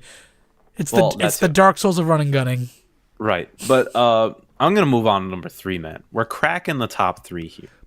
Now, my number 3 though doesn't need too much talking because we already talked about it. But number 3 is Splatoon 2. Oh, wow. That's high up there. Right. I put it above Pokemon. Oh my god. I know. I had a blast with this game. I mean, we talked about it, but yeah, go ahead. Like, fangirl. I didn't even get to play it for a couple weeks due to like the bar exam and stuff. Like, I forgot. I pre-ordered it, and then it came, and then I was just like, nope. But I literally just left it in its case, sitting in the corner of my room. But then I finally got to play it, and I really enjoyed it. And I'd be the only guy using the beginning roller and just run around. And it was just a lot of fun. And whenever I play those types of games, it brings back like the first one or the second one of Splatoon, brought back the memories of playing Call of Duty all the time and playing competitive Call of Duty. And I was like, I'm not at that level anymore just because I don't play it enough and it's not Call of Duty, but like it was really fun. Mm-hmm. Had a lot of fun playing ranked, and I was proud of myself for getting into the A's in ranked. Just very cool. I think it would have been better if I had a lot more friends to play it with. Not to say, we didn't play together, but like we played a good amount together. Right, but I mean, like also like competitive modes together. Which, yeah, true. Like they have that whole league mode thing where you gotta have a team of 4. Like that was never gonna happen. So like those things would have made it even better. But I mean, it just brought back that competitive kind of fire, that type of shooter game, and I was like, this is really fun. So I really enjoyed it a lot. Play a lot of matches. Just cool and fun to think about different things in Theorycraft, and I went on to Splatoon subreddit stuff, and I was reading some things people had to say about certain guns and their optimal strategies, and I was like, try them out for myself and whatever. So I think it was a really solid game, and it was what I wanted after Splatoon 1.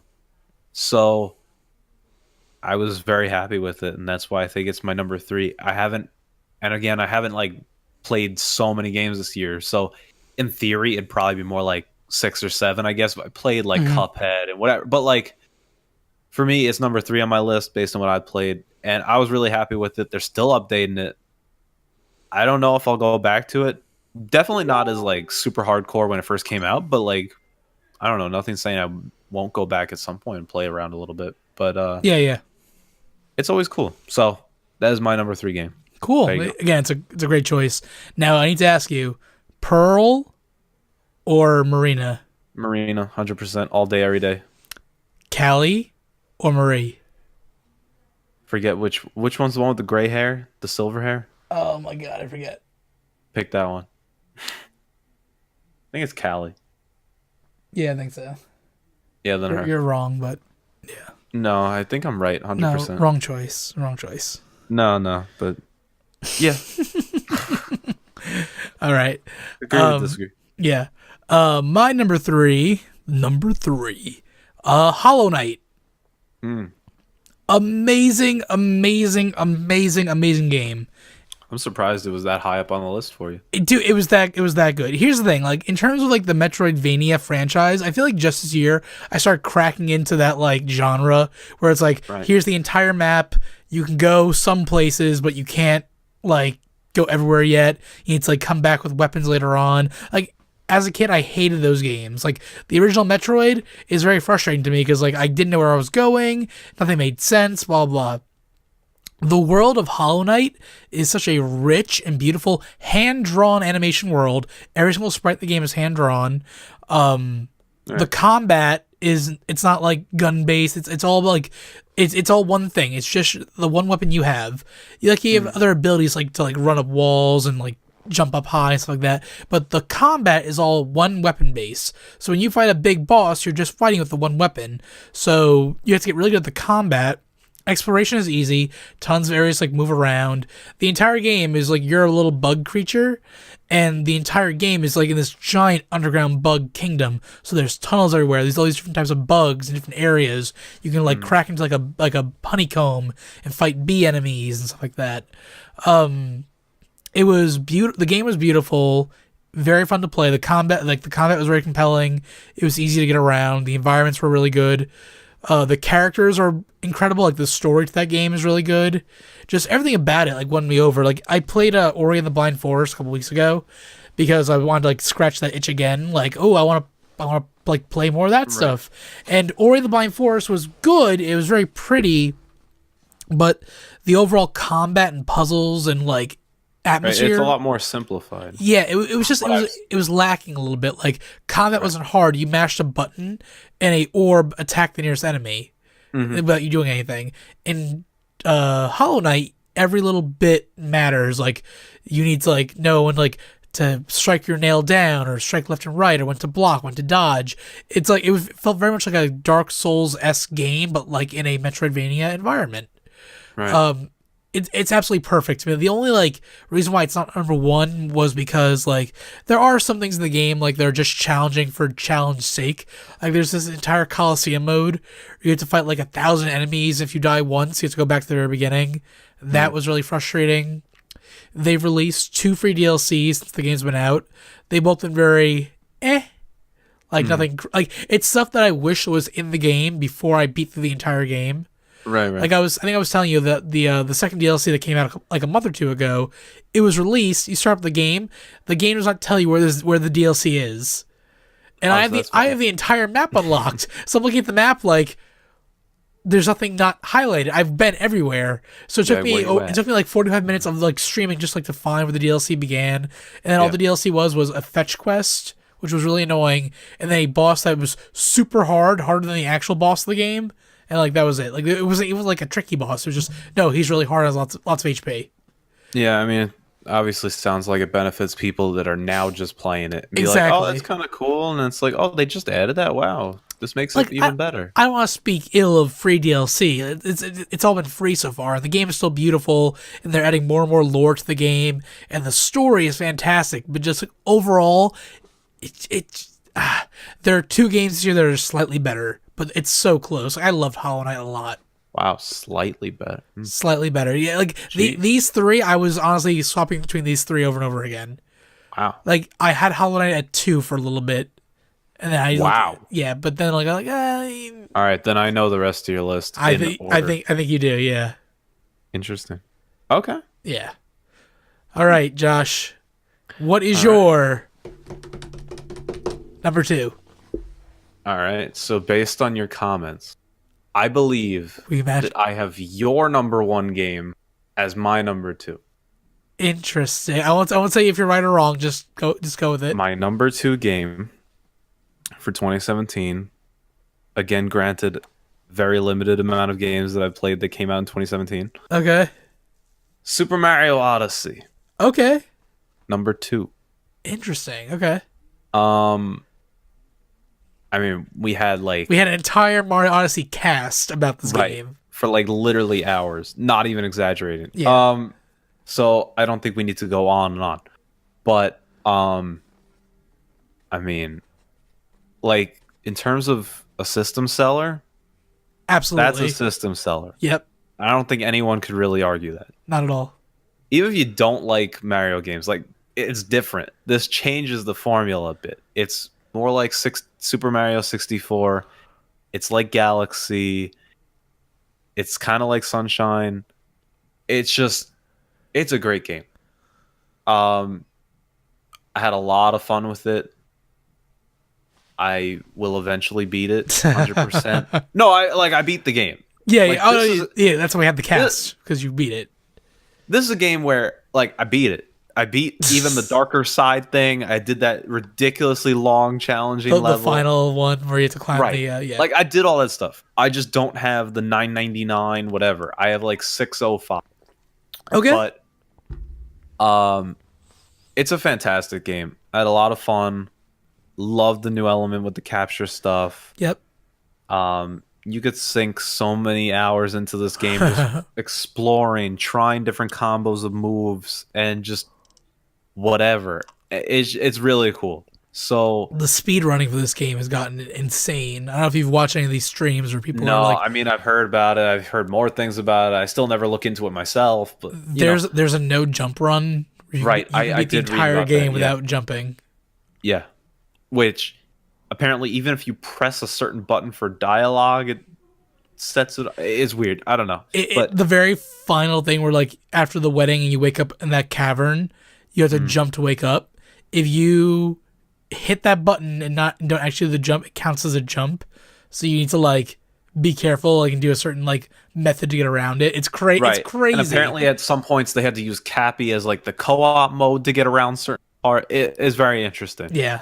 So I'm not about that. I mean, I played it myself. I just did it my own way, did whatever. But it was a lot of fun. And still is a lot of fun. And you could always pick up that game and be like, let me try for that one extra moon over there and just try and figure it out. Like, fantastic game.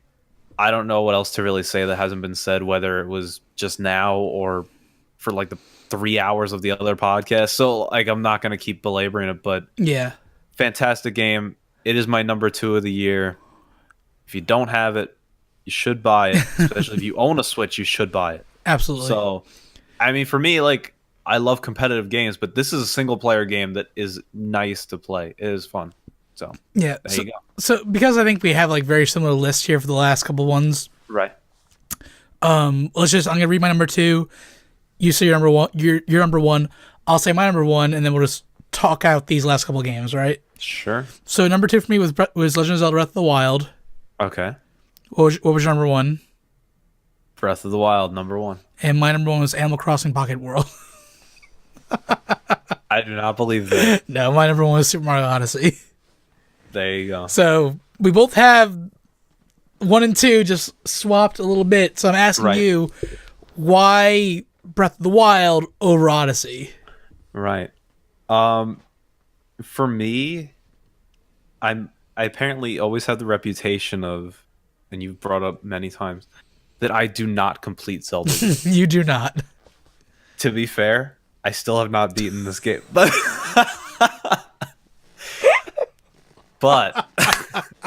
Oh my god. Go on. like it's a fantastic game.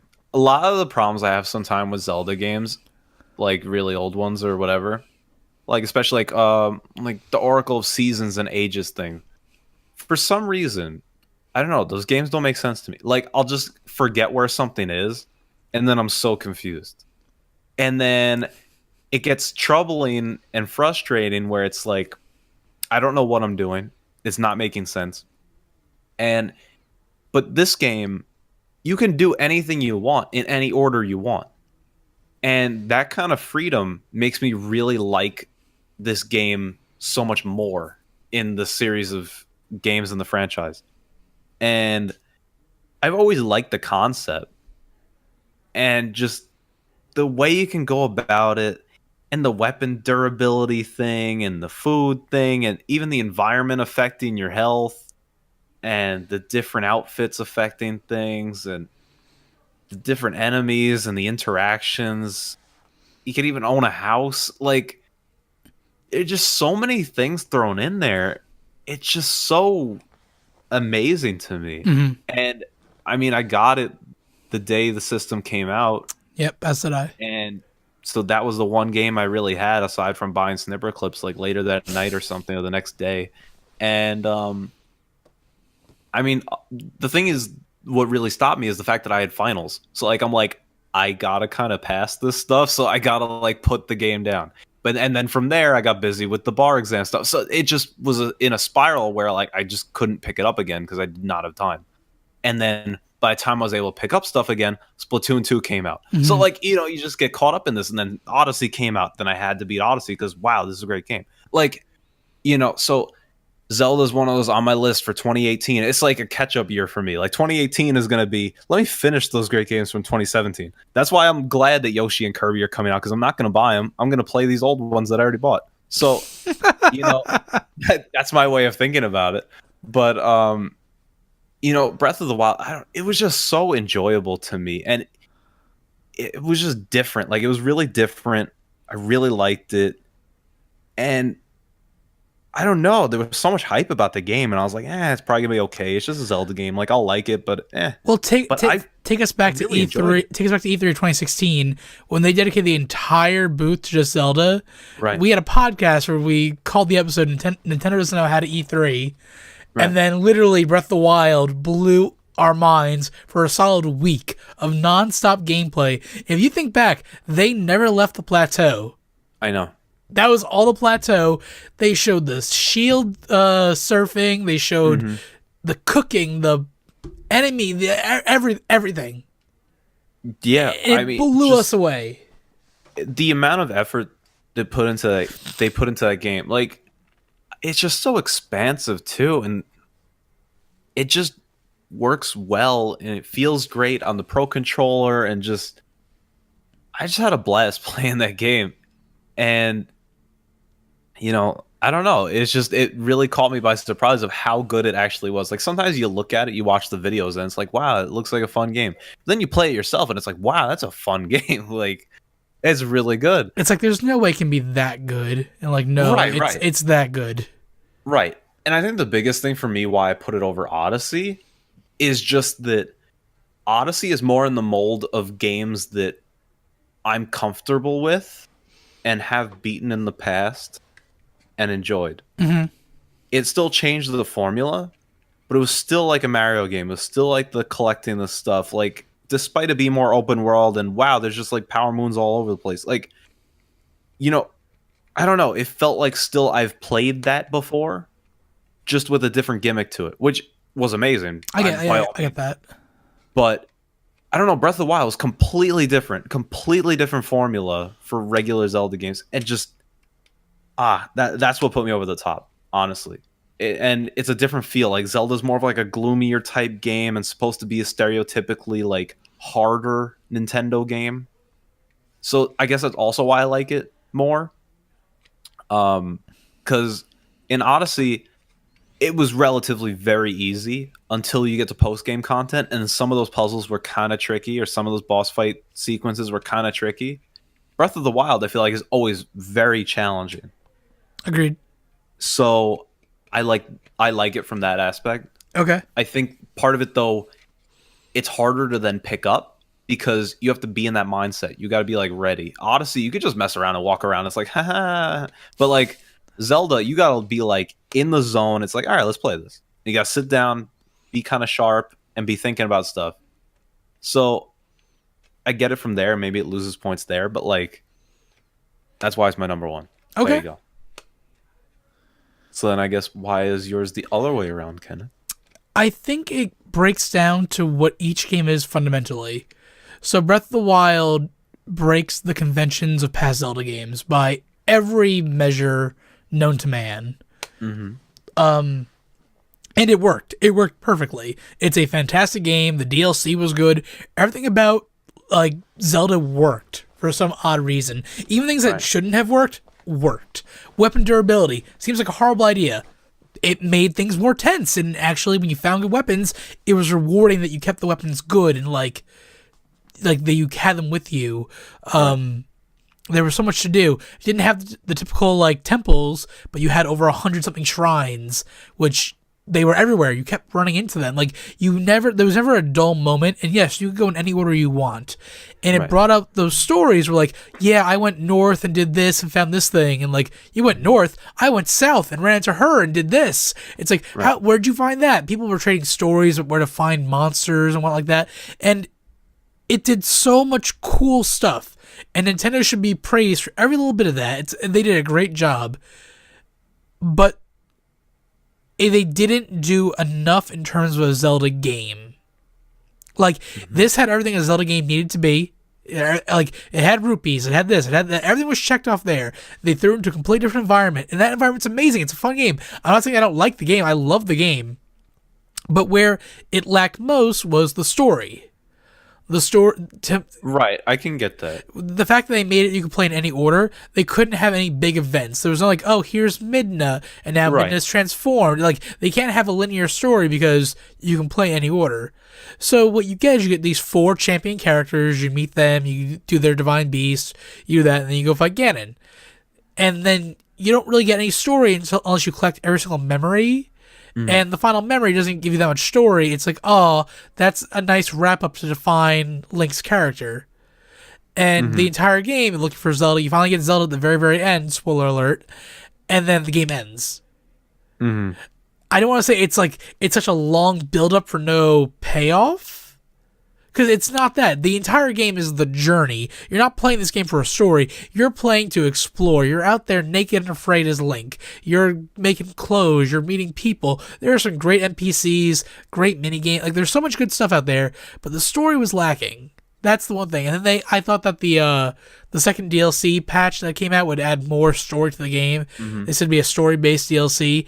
It adds more background information about the 4 champions, but no story. That's really all. I did hear about that. That Yeah. was a little disappointing. But I mean, for me, I guess I'm not even up to that point, so I'm like not really considering that. Yeah. So in terms of that, like, it's great. Breath of the Wild felt like a giant gamble that paid off tenfold. Breath of the Wild outsold the Switch. People were buying more Breath of the Wild copies, and there were Switches available It in had the like US. 103% attachment rate. Yeah, like, ridiculous. Like, everyone. like, what? And here's the thing: everyone loves the game. Breath of the Wild is a fantastic game. If you have a problem with it or two, like, yes, it sucks to climb up walls in the rain. Yes, it sucks when the weapons break. Yes, it sucks when X, Y, or Z. But like, the entire game was so good, it didn't matter. None of the bad weighed that game down. Right. The problem is, I just wish that it was a little bit more in terms of the story, and I wish it was just a little more focused. They went really wide to give players choice, and that's great. That's beautiful. But at the same point, I wish that at some point in the game, they pushed me down a corridor that, like, okay, here's a linear moment. Like, okay, do the 4 divine beasts, but then here's like this segment where you have to do these in order, and then put me into another area with 4 more divine beasts, or 4 more things you can do in any order. The fact that everything was just out of order to begin with, you could do it in any order. I didn't feel that sense of, like, overarching, like, progress. I mean, I get it. I get it, but for me, that almost made it better Yeah. for Like, different reasons. I don't know. yeah, But- exactly. Like, what excites me is this game, look at Breath of the Wild as a tech demo. So now that it's out there, and Nintendo saw, was like, oh, this is really well. Like, now they know what people liked and didn't like about Breath of the Wild. The next Zelda game, they said the next Zelda game will be open world as well. I'm hoping they take the Breath of the Wild engine and kind of like Ocarina of Time, Majora's Mask it, where they use the same engine, but like make a completely different game out of it. Yeah. I feel like Breath of the Wild can be tweaked ever so slightly, and we can get this entire new experience that's even better than what Breath of the Wild gave us. Yeah, I mean, as it is, like, then you look, like, Odyssey was very open like that. I don't want to say that inspired it because it's kind of completely different teams are working on it. But, like, it's this theme now, and I feel like Zelda was almost, like, looking like the start of the theme of, like, open world. And it's like Nintendo's starting to do it now with everything. It's like, I wouldn't even now say Pokemon open world. might be open world. It's like, whoa. I wouldn't even say open world. I would say that Nintendo has learned to go for the grand scale. Like, let's not be buckled down by traditions. Let's break the mold and go big. Yeah. And that's what Odyssey and Breath of the Wild feel like.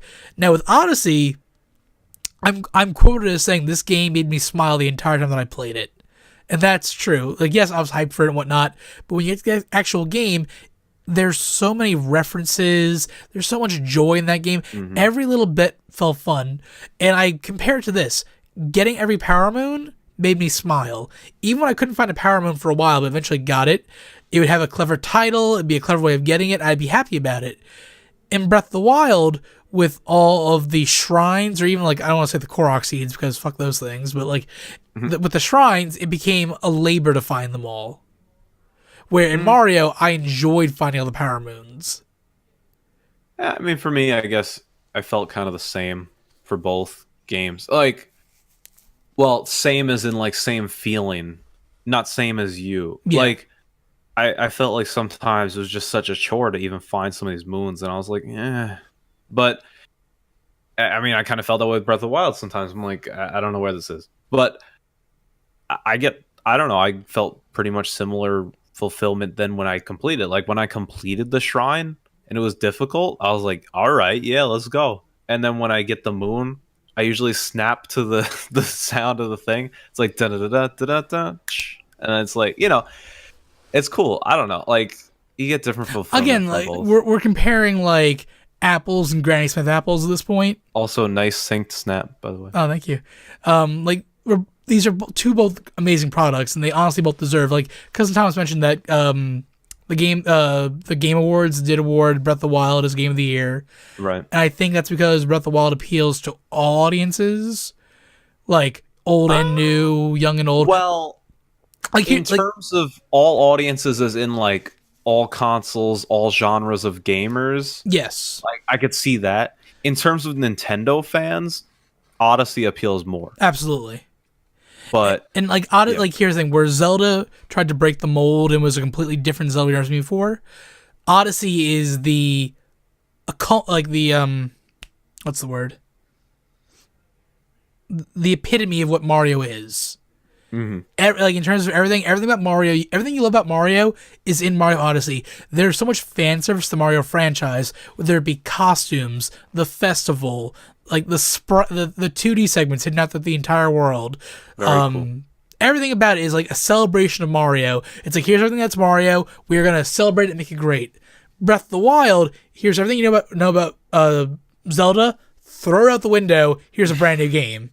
And it both works. They both work great. They were both honestly extremely refreshing. Yeah, So it showed off what the Switch was capable of. Both games look beautiful too. Like they're both amazing games. yeah, I mean that's why like we have different 1 and 2, like they're flipped, but like I mean they're both system sellers. I think you should own both of them. Yep.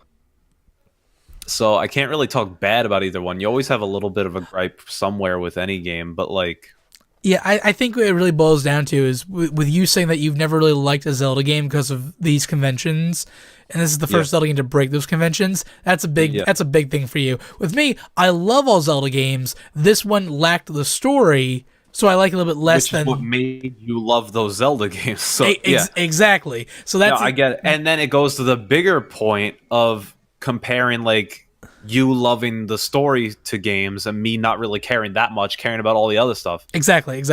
So it literally falls in line with that. Yeah. Which is interesting. But so the official JK podcast game of the year is Mario Odyssey and Breath of the Wild. actually, well, I know what our game is going to be for 2018 if it comes out in 2018. Oh, we'll get to that in a little bit. What? Oh, we were going to talk about like future games in a little bit. Yeah, okay. Fine.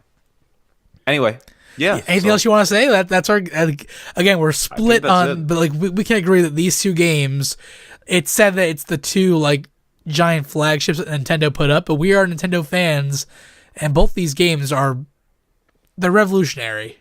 Yeah, I mean, like Breath of the Wild alone is good. Like if I was just awarding it a merit, Breath of the Wild is going to change the way like all games are going to be from now on. I think. Right.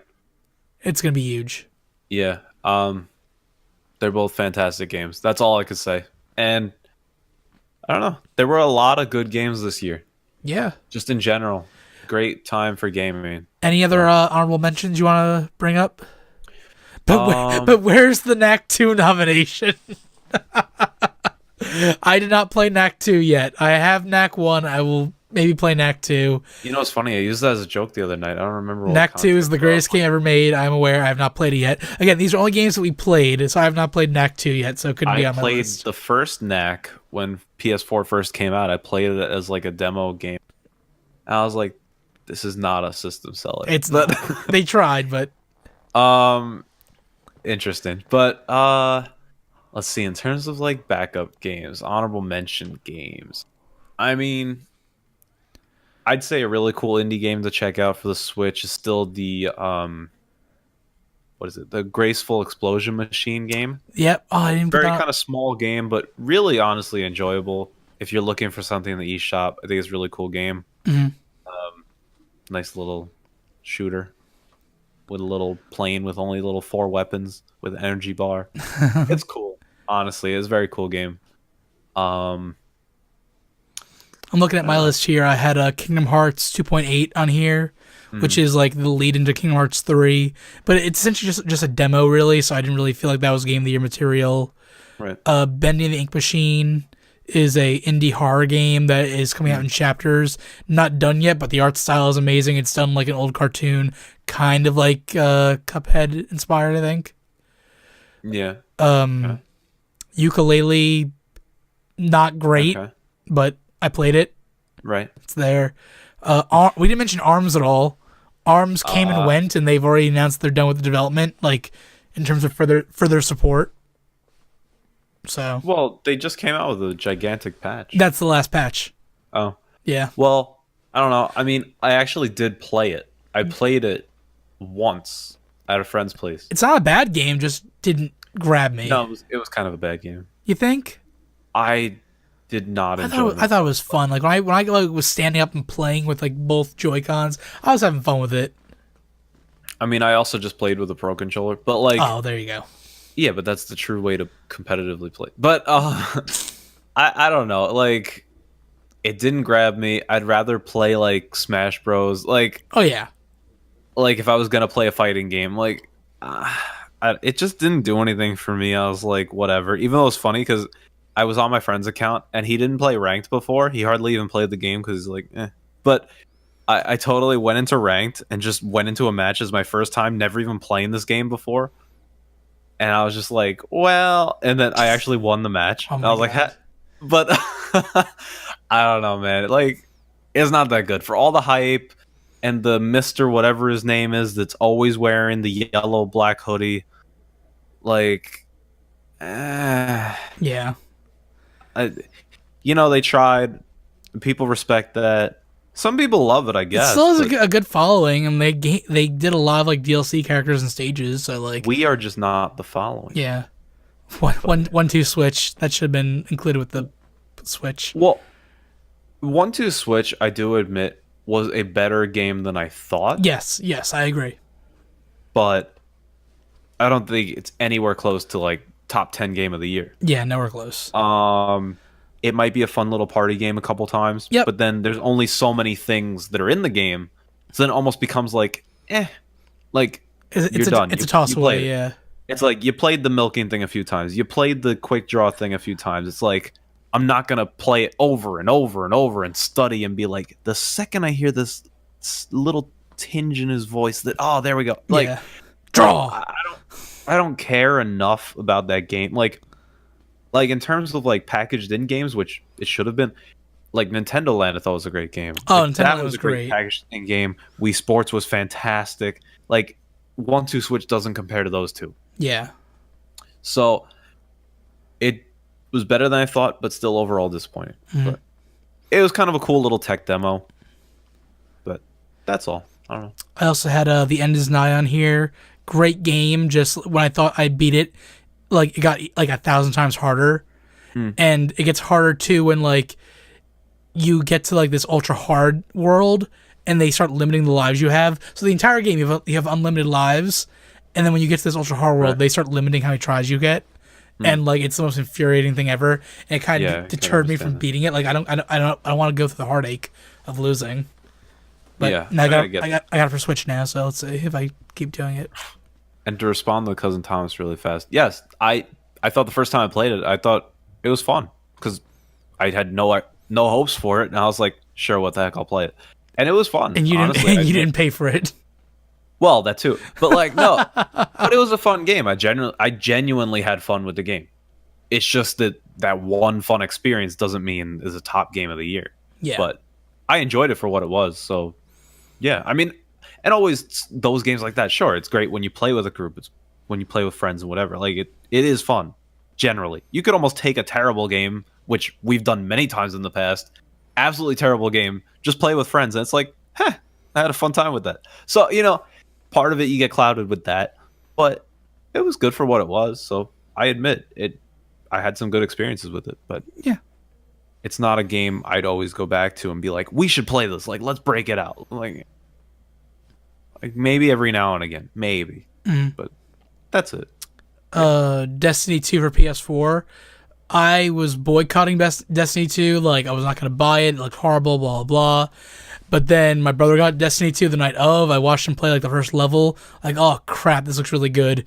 Went out, bought it, played the entire thing. Played that game, like consistently for, like, months and months and months. But, now it's, like, completely fallen off. The entire, like, community has turned against Destiny 2, even. Like, no one likes it anymore. Huh.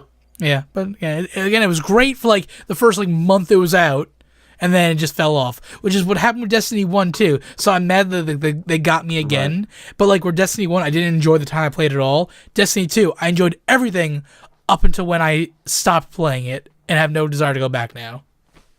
Yeah, I mean, that's fair. Yeah. And that's why, yeah, it's tough to be like, oh, that's a game of the year. It's like, exactly. It was a great game for what it was at the time, but I moved on. I hear you. Animal Crossing Pocket Camp, though, that's where it's at. I have played that game every day since it's been out. I have not missed a day yet. I got all the Christmas furniture. I'm working on the New Year's furniture now. Really? Yeah, I absolutely love that game. Even though it's so monotonous and so repetitive, it's like my groove game now.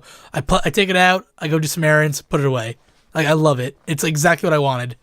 See, for me, it was that kind of game is like my Candy Crush. Yes. Play Candy Crush every day on the subway, whatever. It's great. I have a blast. I'm almost caught up always to the actual levels that are just coming out. Like, I basically reached the end. Like, that's how up to date with the Candy Crush Jelly one that I play. So I really enjoy that. So then when the Animal Crossing one came out, I was like, maybe that'd take the place of some of that time. Maybe, I don't know, it could be cool. I love Animal Crossing. Yeah. Played it for the first couple weeks and I was like, and then I just didn't do it. Fair enough. Because it became so repetitive and I was just like, that's it. And I built the highest amenity thing and I was like, that's it. Well, they've kept adding more since then. It's like they've added more villagers, more things to build. Like, I thought I was like getting close to like the end game, quote unquote. Like, oh no, we released a patch and here's more. And they added in farming now, like planting and gardening. So like now next to your camp is this entire garden area where you can go crossbreed flowers and stuff like that. Like, they keep adding to it. Yeah, I mean, it's cool. It's just, I don't know, for what it is, like, I don't have a problem with dropping that. Like, I guess also since it's free, it's like whatever. Yeah. I don't know. It didn't grab me enough. It was too repetitive. It didn't have that full Animal Crossing flair that would make me come back. Like, it's just too quest based. But I mean, that's just me. I got to like level 20 or something, and then I put it down. I'm 40 something, I think. Yeah, I mean, I was like, I'm fine with this. That's fine. I'd rather do other things. But you know, I give them credit. It seems successful as an app generally. Yeah. So glad you like it. Yeah. Any other honorable mentions, or should we talk about 2018 going forward? That was about it. I mean, I was just gonna say, aside from going forward, well, I guess it is part of going forward. So I guess moving into the going forward part, I just had a couple of games that I was like, I would love to play this game going forward. Being a couple that I mentioned already, but like Horizon Zero Dawn, man. Yes, I just got that for Christmas, actually. The game that's supposed to basically rival Breath of the Wild. It was like depth and literally came out in the same day. Came out in the same like week, I think, yeah. I'd love to play that game. It's PS4 only, so I can't really play that, but eventually I'll play it. I just got the complete edition for Christmas with all the DLC. Nice, so I am going to be streaming that at some point. So hopefully, I mean, it should be great. Everyone says it's great. I've heard nothing but amazing things about it, so. Right, so I would love to play that game someday. Also, the game Night in the Woods. I got that for Christmas. Someone got it to me on Steam. Oh man, is that your boy Tom from work? No, I think that was Scott, Solid Snake, who Scott White? Scott White, the one and only. Love that, man. All right, so the guy has good taste. Because I saw it when they first unveiled it, like E3 or something, and I was watching one of those like random 20-minute spots on like IGN's thing or Twitch's thing or whatever that they show off certain games. I was like, that looks pretty cool. And they showed the gameplay. Just never got around to buying it when it came out, but I look forward to maybe playing that at some point. It's apparently very like story driven, character based. Right. Like you just walk around. So I mean, it's a and, game like, you would adore. pretty much, exactly. Right. So I'm gonna play Also, that. similar vein. This is one of those. I will never actually play it, but I respect it for what it is. I'd say Persona 5. Yes, everyone I know has played this game. It's amazing. Just I will never play it, knowing me. Right. That's the thing. It's like a New Year's resolution. Like, I aspire to be like that. I'm going to play Persona 5. It will never happen. But looks like a great game. I've played a bit of Persona 4, and I thought it was a great game. Never finished it. Doesn't surprise anyone. But it's a great series. Always great writing. So, maybe it'll be that 0.01% chance that I actually play it and beat it. But, Persona 5, great game. Hear only great things. One of my friends was just talking about how he just beat it the other day. So, cool. That's all for like going forward games that I have in mind. I'd like to apparently the new Assassin's Creed is really good. Right, that does look very good. I've heard nothing but good things about it. Watched a lot of gameplay on it. It looks cool. I know Cousin Thomas has it for the Xbox. Nice. That would look fantastic in 4K, I'll tell you that. Yeah. But I played most of the games I cared about this year. I want to play the new Doom. Doom just came out for Switch. I want to pick that up. I want to pick up Skyrim again for I want to pick up all the Switch games that I didn't get when they came out. Even like Fire Emblem. That's what I'm saying. 2018 is going to be a catch-up time. Exactly. Fire Emblem Warriors. I didn't pick that one up at all because I don't really care too much. But I like. Don't pick that one up out of pity. Don't do it. I'm not going to pick it up until it drops in price. Put it that way. All right, fine. I'll give you the benefit of the doubt. There's waifus, Joshy. You know me. I'm weak. Oh my god. I'm weak. And you know it. Yugi. Yeah, seriously. But all right, fine. 2018. What are you looking forward to? So as I said, I'm looking forward to finishing up every other game. Yeah, exactly. I'm not going to bother with Yoshi or Kirby. I know you're going to bother with both of them. Absolutely. But it's more like me having hope that there will be a surprise game or two in 2018 that I will just absolutely adore. Almost kind of like a Mario Rabbids thing or like whatever, just random like, wow, wait, that's really cool. Smash for Switch. Well, that's what in my realistic or maybe unrealistic predictions that I wrote down is like, I've been saying it for a while. Smash Holiday 2018. It made sense with the timeline that I was predicting, where I didn't think Pokemon would get done.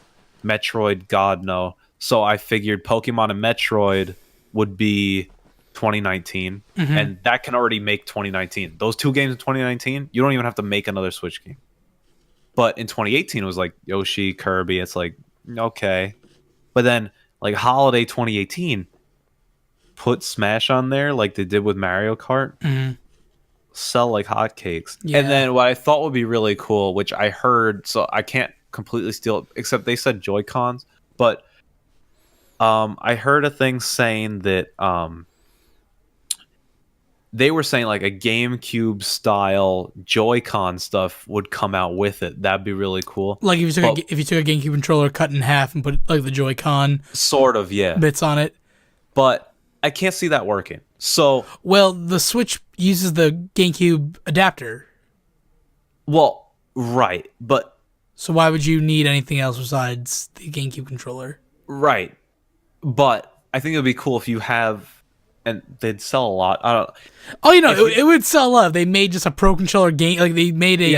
I was saying the Joy-Con thing, but yeah, I would love if they made a Pro Controller, because the fact that it would have that updated technology with all the Pro Controller stuff that has to offer, but in the form factor of a GameCube controller, I don't know if I'd buy it, but it'd be really cool.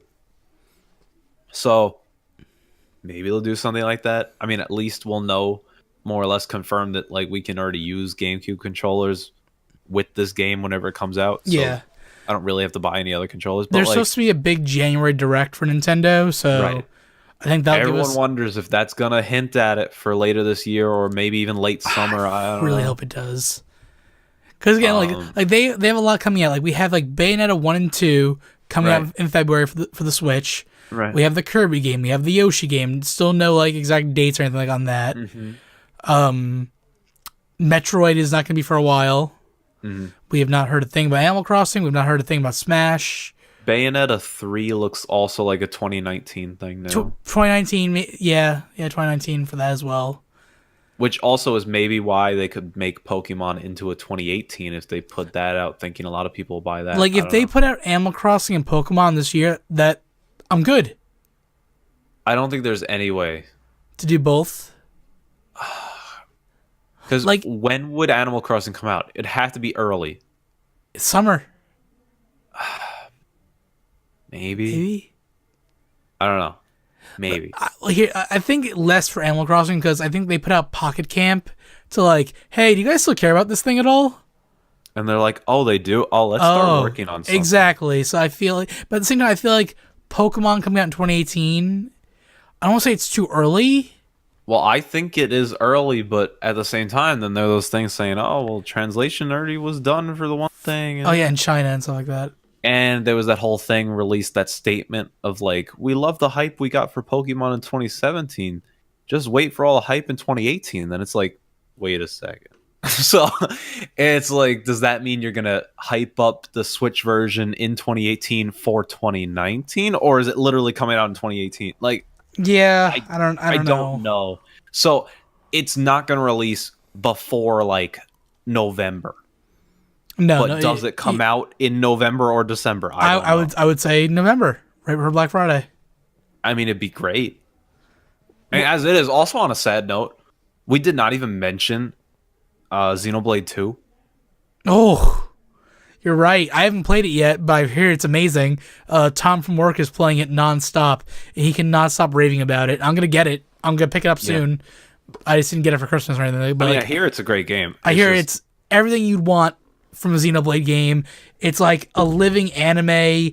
There's like blades and swords, and you're pulling blades out of people, and like everything about it just seems amazing. Music is good. Story is phenomenal. I'm hearing everything great about that game. It's jam packed. It's long. I just have not picked it up yet, but I'm going to.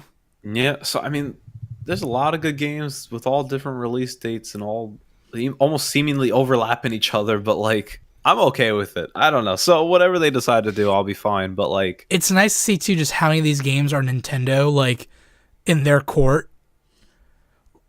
Right. I mean, you also wish that they wouldn't have to do all the heavy lifting, but at the same time, you buy a Nintendo console for the Nintendo games, so it's but even like the indie scene, like so many good games. Like I don't know if you heard this new game that just came out called Blossom's Tale.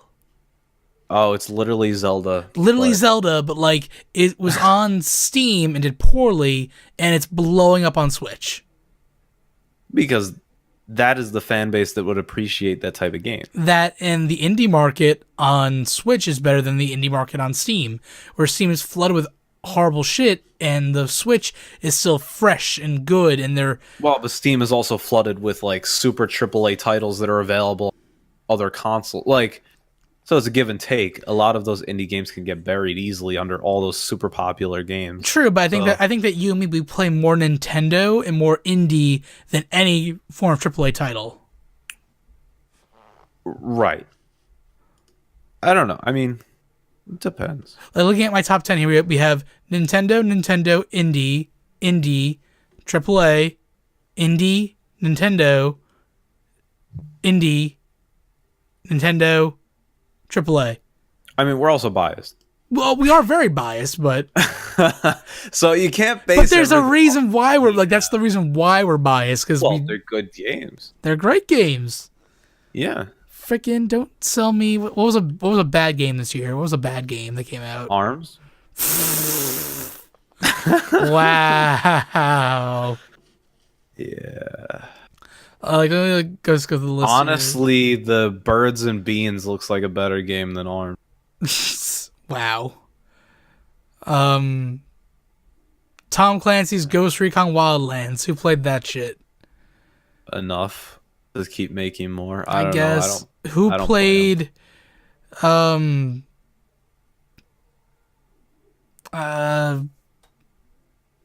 don't know. See, everything else is great. So No, just like Nintendo, Switch. Crap. Can't say this. Who played the new Call of Duty game? The new Call of Duty game where you earn loot boxes by watching people open loot boxes. Who bought that shit? Shush. The Call of Duty game looks fantastic. No, it does not. Oh, yes, it does. Oh my! You can leave this podcast right now. Slayer, you're the new co-host. You do not. It's CK now. Call of Duty games, like Joshy, I've gone through each iteration. I've played them all, right? Yeah, you play the story mode and you're like, eh. Like, I've seen the online Josh, for this one. the game based off of World at War. It rewards you for take on it. It gives you loot boxes. I don't care about loot boxes. I do not care. I know you.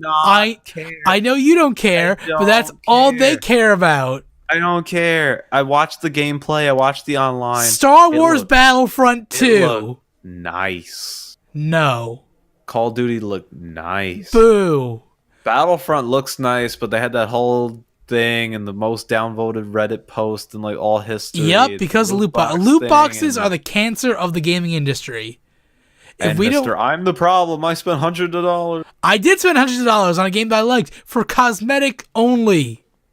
I know, and I know they're overdoing it. So let these companies now take the fall and hits on these things and eventually learn the hard way. That's fine with me. I don't care. I got other things I'd play. I'm not super big on Star Wars. Like, I'm not like crying. Like, I don't care. Speaking of things we still need to play, the sequel to The Moon is out. We need to play that. Yeah, that's right. I know. And the In-Between game too that came out. And we need to speak about In-Between. We need to play Inside. Yes, is that out on like non-Xbox yet? Well, I mean, it's on Steam. I have an Xbox. Well, yeah, no, but it's like, is it for Windows or is it like only for Mac and Windows? I could check. Yes, we definitely need to play that. Well, I have an Xbox One here now, so we can just like permanently have it now. Tom doesn't need it back anytime soon. He's like, keep it until I need it, and there's no game coming out for the Xbox ever. So, wow. I feel bad for people. Like, oh, apparently I own Inside. How? When did that happen? Apparently I played the entire... I 100%'d it. What?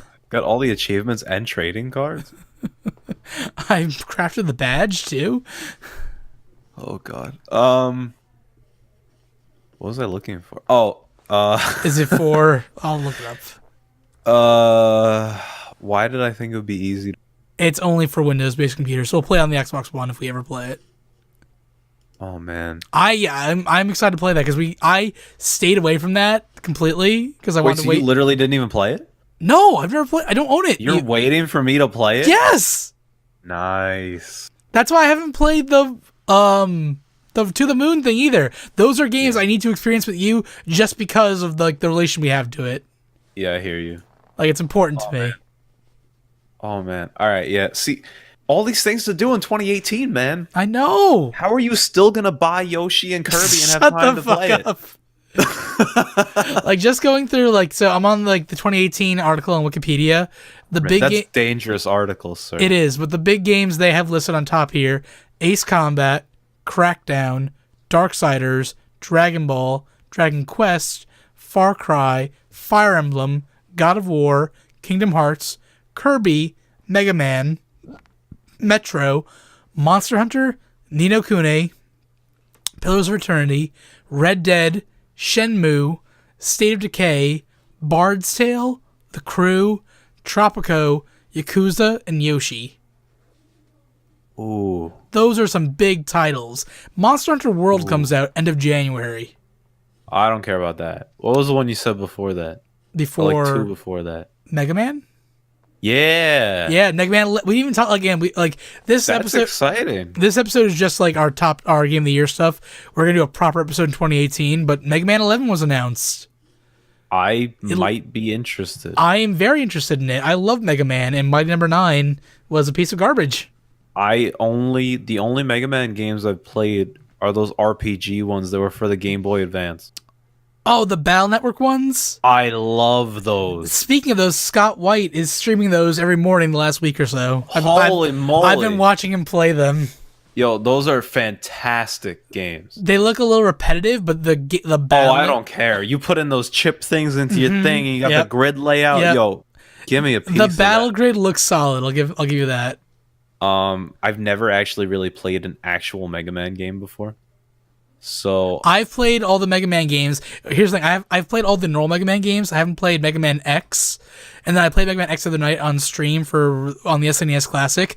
I'm very bad at Mega Man X. I got my ass kicked over and over again. So it's humbling, right? It's very I feel like I'm Kendrick Lamar over here. I'm God at all these games. Oh God, I'm bad. I don't know what the disconnect is because like Mega Man, great. Mega Man X, whoa.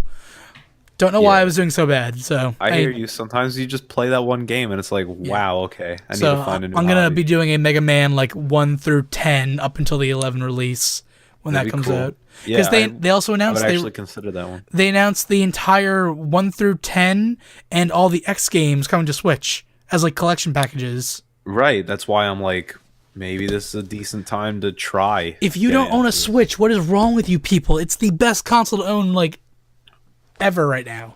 Literally, here's what I've come up with. I mean, it's been a tried and true theory. You need to build a PC and own a Nintendo console. Yep. The only side thing is that when I was evaluating Horizon Zero stuff or whatever, it's like I need a PS4 though for Horizon Zero Dawn and Crash Bandicoot. Yep. That's literally all I need that entire system for. Yep. That's why I would not pay more than like $125 for a PS4. Yep. Because that sounds about right. I'm not using it for anything else. So, oh man, it's crazy. So yeah, I mean, you should have a Switch. You need Nintendo games, unless you really don't like Nintendo games. But then you're probably also not listening to us right now. Exactly. Why are you here? Because then it's like, why are these guys talking so much about Nintendo? I hate Nintendo. But Keith Evans, it was my first COD in 5 years, and I regret it after a week. Thank you. No, that game looked pretty good. Honestly, you haven't played it. You haven't heard the complaints. Well, I've watched some gameplay when it first came out. The day it came out, and I was like, "Yeah, the first day it probably looks great, but it's a glitchy, horrible mess." You're a glitchy, horrible mess. Don't talk bad about my Call of Duty. Stop quoting my commercials. Hey, man, I know from the big mouth. Yeah. It's great. Those are funny commercials. Yeah. What else we got here? We have. That's true. I mean, Nintendo never runs sales, except now they do on some of their games because they're like, we understand that people like sales. Yeah. It's like interesting. I'm surprised you just learned this. Crackdown 3 is coming out after being delayed a bunch of times. I don't even know how I feel about that. Darksiders. Wait, also, can we talk about the fact that the Shadow of War, Mordor, whatever game came out and is supposed to be fantastic? I own it, and yes, it's fantastic. You ever played it? I haven't played it yet, but here's the problem. Loot boxes ruined it. Because you can't beat the end game without buying loot boxes. You can beat like the main story, but then to get the actual like real ending, you need to like either grind for like 90 hours or loot box. Anyway, yes, 2018. Darksiders 3 looks fantastic. Yeah. I love the Darksiders games. If you like Zelda, it's Zelda meets God of War, and it's fantastic. Hashtag not my game. Days Gone, Dragon Quest, Echoes of Elusive Age, Dreams, that weird PS4 game's coming out. Is that the graffiti one? I don't even know. It's that weird, like you, kind of maybe. It's like you. What was with the kids running around spraying graffiti? I don't remember that one. That was like the game. I was like, what? Yeah. Interesting. Detroit Become Human looks interesting. Well, Detroit is the livelihood of the U.S. The new God of War game. Supposed to be good. The Sun. Dad of War. Kingdom Hearts 3. This might be the year that it finally happens. If it does, me and Scott are meeting up for a 24-hour or however long it takes stream to play it. I'm going to fly out to him and we're going to play it together. Oh, God. Kirby Star Allies. It's your Kirby game, Josh. Yeah. Not my game. My game. Mega Man 11. Monster Hunter World. Red Dead Redemption 2, which I'm not gonna get it, but I know it's gonna control the media for like a month. One of the rare games that I actually 100%ed. Red Dead Redemption. Even the DLC, the Undead Nightmare, whatever it's called. No, I never bought that. I don't like zombies, but I really don't. They scare me. Yeah. Okay. Stop right there. Runner 3 for the Switch coming out Q1 of this year. The heck is Runner 3? Bit Trip Runner. Bit Trip Runner. Yeah, it's the way you say it. I know. Because you get the words jumbled up, so then you try and really cut it, and then it sounds really funny. Runner. Because you try and make sure that it's coherent, as opposed to bitch runner. And it's like Bit Trip Runner. Yeah. Oh my god. Wow. Shenmue 3 comes out this year. The new Spider-Man game comes out this year. Soul Calibur 6 comes out this year. That is interesting. I like Soul Calibur a lot. I probably will never buy it again since I bought... Yeah, that's right. I bought 2 and 3 on PS2. But it doesn't do much for me. But it is interesting. Also very interesting if they actually do come out with it for the Switch and they put Link back in it again. Oh, like I would buy that in a heartbeat. They did it for the GameCube in 2. Yeah, in 2, the version I know. They put Link. I know. Oh, they put Link. Ooh, that'd be interesting. You'd be all over that game. Yep, I'm already over that game. Well, and then if they put what is it? Go on. Gino. Nah. Oh, fuck you. Gino for Smash. All right. Right. Oh, speaking about that though, the other rumor, not rumor, but people are hoping with that whole like Rabbids thing and like, oh, you could kind of just take it on and create it. Now people are like, what if they do that and revamp Paper Mario? It's like, oh my god.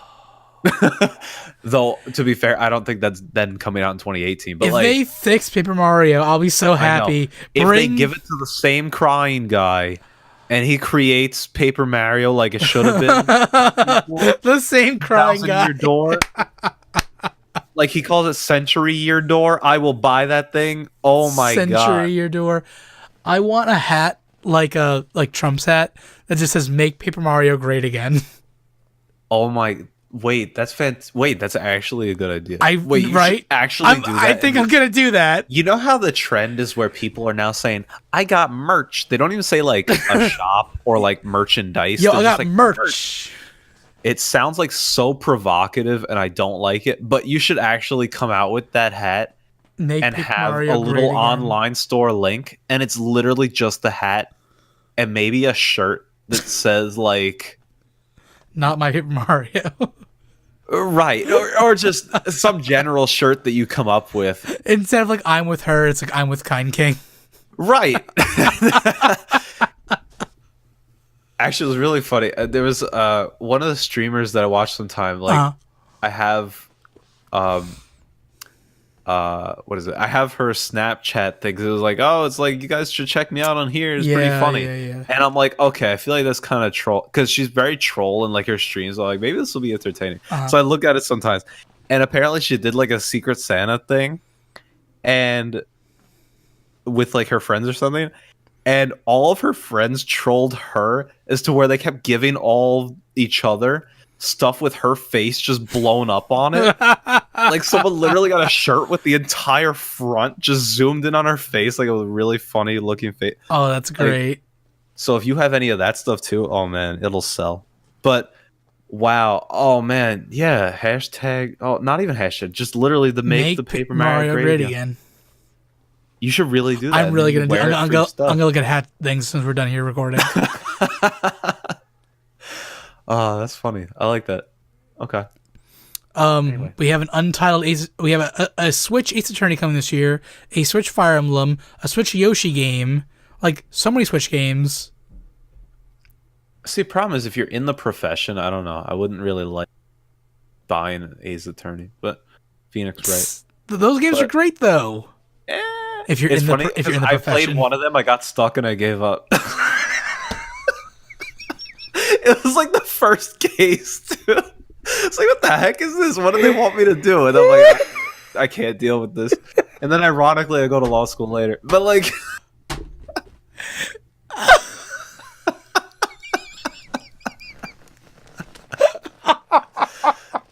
yeah, you know, Phoenix Wright, not my game. Hashtag not my game. Oh, yeah. Did you guys talk about Spider-Man PS4? You're salivating for that game. I mentioned it briefly. Josh kind of like meh it. That's basically what it looks amazing. Oh, it looks fantastic. It's just like, first of all, I don't own a PS4, and if it's only for PS4, like, I'm not buying it. But I'm hoping it does to Spider-Man what the Arkham games did to Batman. Well, I mean, did you see the gameplay? Oh yeah, I did. It looks fantastic. It looked good. No, I know what the gameplay's like. I'm talking about like in terms of like popularity. Like the Arkham games got like a 3-game trilogy. They were the best games of the years. Every year they came out, like they were great. I mean, I could see it being like selling well and everything, but and it's Insomniac too, the creators of like Ratchet and Clank. Like it's good. They haven't put a new game out in years. Like the last game they actually like worked on, like they remade Ratchet and Clank back in 2016. But before those games weren't even that good, in my opinion. Ratchet and Clank, it's a discount. Not Crash Bandicoot. Discount Jack and Daxter, if you ask me. Which I still didn't like. Oh, Jack and Daxter is like one of the best games ever. Don't you dare. It's weird. It's like I love video games, but at the same time, I hate a lot of video games too. I'm like, nah, it's not my game. That's fine. Nah, I don't play that. You keep me in check because I tend to love most games. I know, and then I try and bring you back down. I'm like, just show me Paper Mario Color Splash or Sticker Star. Moly. Make Paper Mario great again. Hats coming soon. Yeah, seriously. Send one to Nintendo. Have Reggie wear it. Man, I will drive to Washington and knock on the front door. Oh man, we gotta pry him from his Galaxy 3DS. Watch, he's like, on my new Galaxy-themed Nintendo Switch. I'll be like, I'm done. I'm just done. My Galaxy Joy-Cons. Oh dear God. Also, for the Cousin Thomas point of Spyro, there was actually a video just put out of a guy testing Spyro in Unreal Engine 4, and it looks phenomenal. So, if that means anything, along the same remake it. Along the same line, some guy is remaking Donkey Kong Country 2 in like heard about that. full HD and whatnot. I heard about that. He said he's not making the game. He just did it like for fun as like a project, and he put like the level online like on YouTube. I would pay so much money for a redone collection of those 3 games. I love those kinds of things. When they even showed initially like Pokemon running in Unreal Engine, they showed Dragon Ball Z characters or whatever in Unreal Engine, and I was just like, oh my God. Like, it's like you wonder sometimes, why don't they just make that? Like, come on. I don't know, it's weird. But yeah, Slayer has a good point. If they remade the first 3 Mario games, we almost got that. We got that Mario Party, the 100 that should have been for the Switch. Yep, and would have been a great party game / even maybe online capability. And now it's just sold like local. 2 copies. Bill and Reggie. Well, at least they'll play together. And they get fired together. Actually, no, because you only need 1 card. Oh, that's right. That's right. So. I wonder who bought it. Probably they butchered their own sales with that. Yeah, they really did. They're like, oh, you guys have like 8 friends. Oh, just buy like 1 or 2. You're fine. It's like, oh, okay. Oh man, I don't know how I'd feel if they actually remade Mario Parties though, because like it had that nostalgia factor. If they keep the controls exactly the same and just put like HD again, just give me a new Mario Party. Like, why bother remaking them? Because I think they need to test the water. Like, it's easier to remake than to create from scratch. Honestly, I think they put out the top 100 to see if people still care about Mario Party. Man, I hate that kind of stuff. I don't know. It's like, we should buy it to support it. It's like, give me a break. They take enough of my money. Exactly. I'm not going to buy that game, so. All right. Anything else you want to talk about, Josh? Or should we wrap things up for tonight, you think? We were going to go into, like, top movies of the year and top other things, too, but we're going to save that for, like, future shows. Let's be honest. I watch, like, 1 movie a year. Yeah, and they're movies from 5 years ago.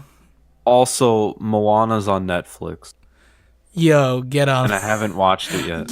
Right now, sir. End the show. Go watch Moana. I haven't watched Frozen either, and you'll look at that. I haven't watched Finding Dory either. That one I love me some Ellen DeGeneres, but she's great. Just that movie wasn't as good as Finding Nemo. Oh man, I don't know. I don't watch any movies. I love Dwayne the Rock Johnson though. Apparently he's considering running for president in 2024. Make Paper Mario great again. Oh man. That's his hat. As Nothing it to is, do with the campaign. right. As it is, Jumanji got decent. Yeah, I heard Jumanji is really great. Actually, I have not It seen. looked I have not terrible seen Coco initially. yet. But I know you love Jack Black, so I was Love like, Jack Black. probably And gonna the see fact it. he's playing a girl in this movie, like Karen yeah. Gillian's in it too. I love her. Like the cast alone is great. And Right. I love Jumanji, so I'm gonna see that. I mean, Slayer's saying about Coco. I hear Coco's actually fantastic. I too. heard that too. I have not seen it yet. I've seen Star Wars 3 times and it sucks Yet you're supporting it. because I keep wanting to like it and it's not a good movie. Yeah. Don't. For me right now, it's like I'm watching shows, so that's a big step. Oh yeah, I'm watching shows too. I've just discovered a show called Friends. I have never seen an episode of Friends or heard anything about it. Are you kidding me? I'm dead serious. So I've been See, I'm actually sort of up to date on some of these shows. Like, I literally sophomore year of college, I watched all episodes of Friends in order because I've seen it over the years and like didn't really watch it. I've seen like bits and pieces of some episodes, and I was like, you know what? Everyone's talking about this, so I was like, let me just watch this. Yeah, I've never And seen a single episode, so I As it started. is, that was literally like 7 years ago. Oh my god! Yeah, I've never seen a single thing like on TV or whatever of Friends at all. So I started. It's very clever writing. I'm on hilarious. season 9. It's just a little out of date on some parts, just because it was made like so long ago now. But like, It was sad when like they used the World Trade Center for the transition Right, shots, right. and then it's gone. but you love it, right? That show is fantastic. Oh, it's amazing. I'm dying laughing every night watching it. Chandler is the man. Chandler Oh my is the God. best character in the entire show. Yes, we actually agree on We something. agree on something, Josh. Chandler is amazing. Happy New Year. Chandler Bing. Oh my! And I love when it was like really early when they were playing like that show, not show, like a game. It's like a trivia game that they made up for themselves, and like the final question, like the girls need to get it right to beat the guys. It was like Chandler and Joey or something. It was, like, Yep. I know exactly what you're talking Monica about. and Rachel, and it was like, and what is Chandler Bing's job? And it's just like No it goes one knew. dead silent. It's like, oh my god, wait, literally had no idea. Oh, it Yeah. was great. That's like a running joke that literally just no one has any idea. Oh man, it's great, and I feel so bad for Ross all the time. He's the biggest sad He's- sack. He's also the most relatable, probably to myself. I'm like, oh dear God, We But- were on a break. Oh Yeah, like oh, he and Rachel just had their kid, and they're still not married together. And there's only one Right. season left, so I don't know where it's going, but I'm loving the ride. Oh, just what a show. What a show! That was All a right, great show. let's wrap And then things- Even Tom Selleck, man. Let's end it here before we start doing another 2 hours of the podcast. Tom Selleck got the mustache. We'll talk about his mustache in the future. I promise. Fine. All Looks right. painted. Good. Perfect. All right. Well, thank you all for listening to the JK podcast. This was, I don't want to say it was a long one, but it was 2.5 hours of our like game discussions and So, whatnot. yes. So yeah, long for what the topic was. But it was a year recap. Yeah, it was our 2017 Game of the Year awards recap, yada yada. Even though we have much more to recap, much more to talk about, we will meet you again in the new year, talk about all good stuff. I will be gone for a little bit. For those of you who are here for my normal streams, I am leaving tomorrow morning. I will be upstate until the new year ends. The heck? Yeah, I'm going up. I don't even know that. Well, that's why I'm letting everyone know now. I'm going upstate, so I'll be gone for a couple days. So no streams for a couple days, but I'll be back in 2018, and we were going to stream a lot of games. You going to the Villa Roma? No, I'm going to a cabin upstate. I'm really hoping Cousin Thomas is still here. I hope so too. All Yeah, right, wow. yeah. Wait, so you took off from work tomorrow? Are you even working this week? I worked today and yesterday. Oh, so you just like, you took off tomorrow? Yeah. Lucky luck boy. Yes. Man. All right. All right. Fair enough. Well, I'll be around.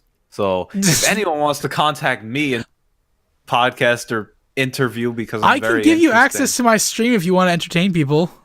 No, then I'd rather just do it myself. Okay. All right. Well, you should do that. Yeah. Okay. Well, everyone, thank you for listening to the JK podcast. Until next time, I've been Ken O'Connor. I'm Josh Brandon. Have a great new year. Goodbye, 2017. Hello, 2018. We will see you on the other side. You just say low 2018? Did I? Or you said hello? Hello, yeah. I did not hear hello. I thought you were talking like Shakespeare. It's like, low 2018. I'm like, what the heck? I'm like, who does he think he is now? Just because he's going to a cabin upstate. I'm like, what? Where do you come off now and say low 2018? I'm like, shut up. Hello, 2018. Oh my god. I swear if you say like doth, I'm like, all right, I'm done. Is this a 2018 I see before me? Yeah. Good night, everyone. See you next time. Bye-bye. See ya.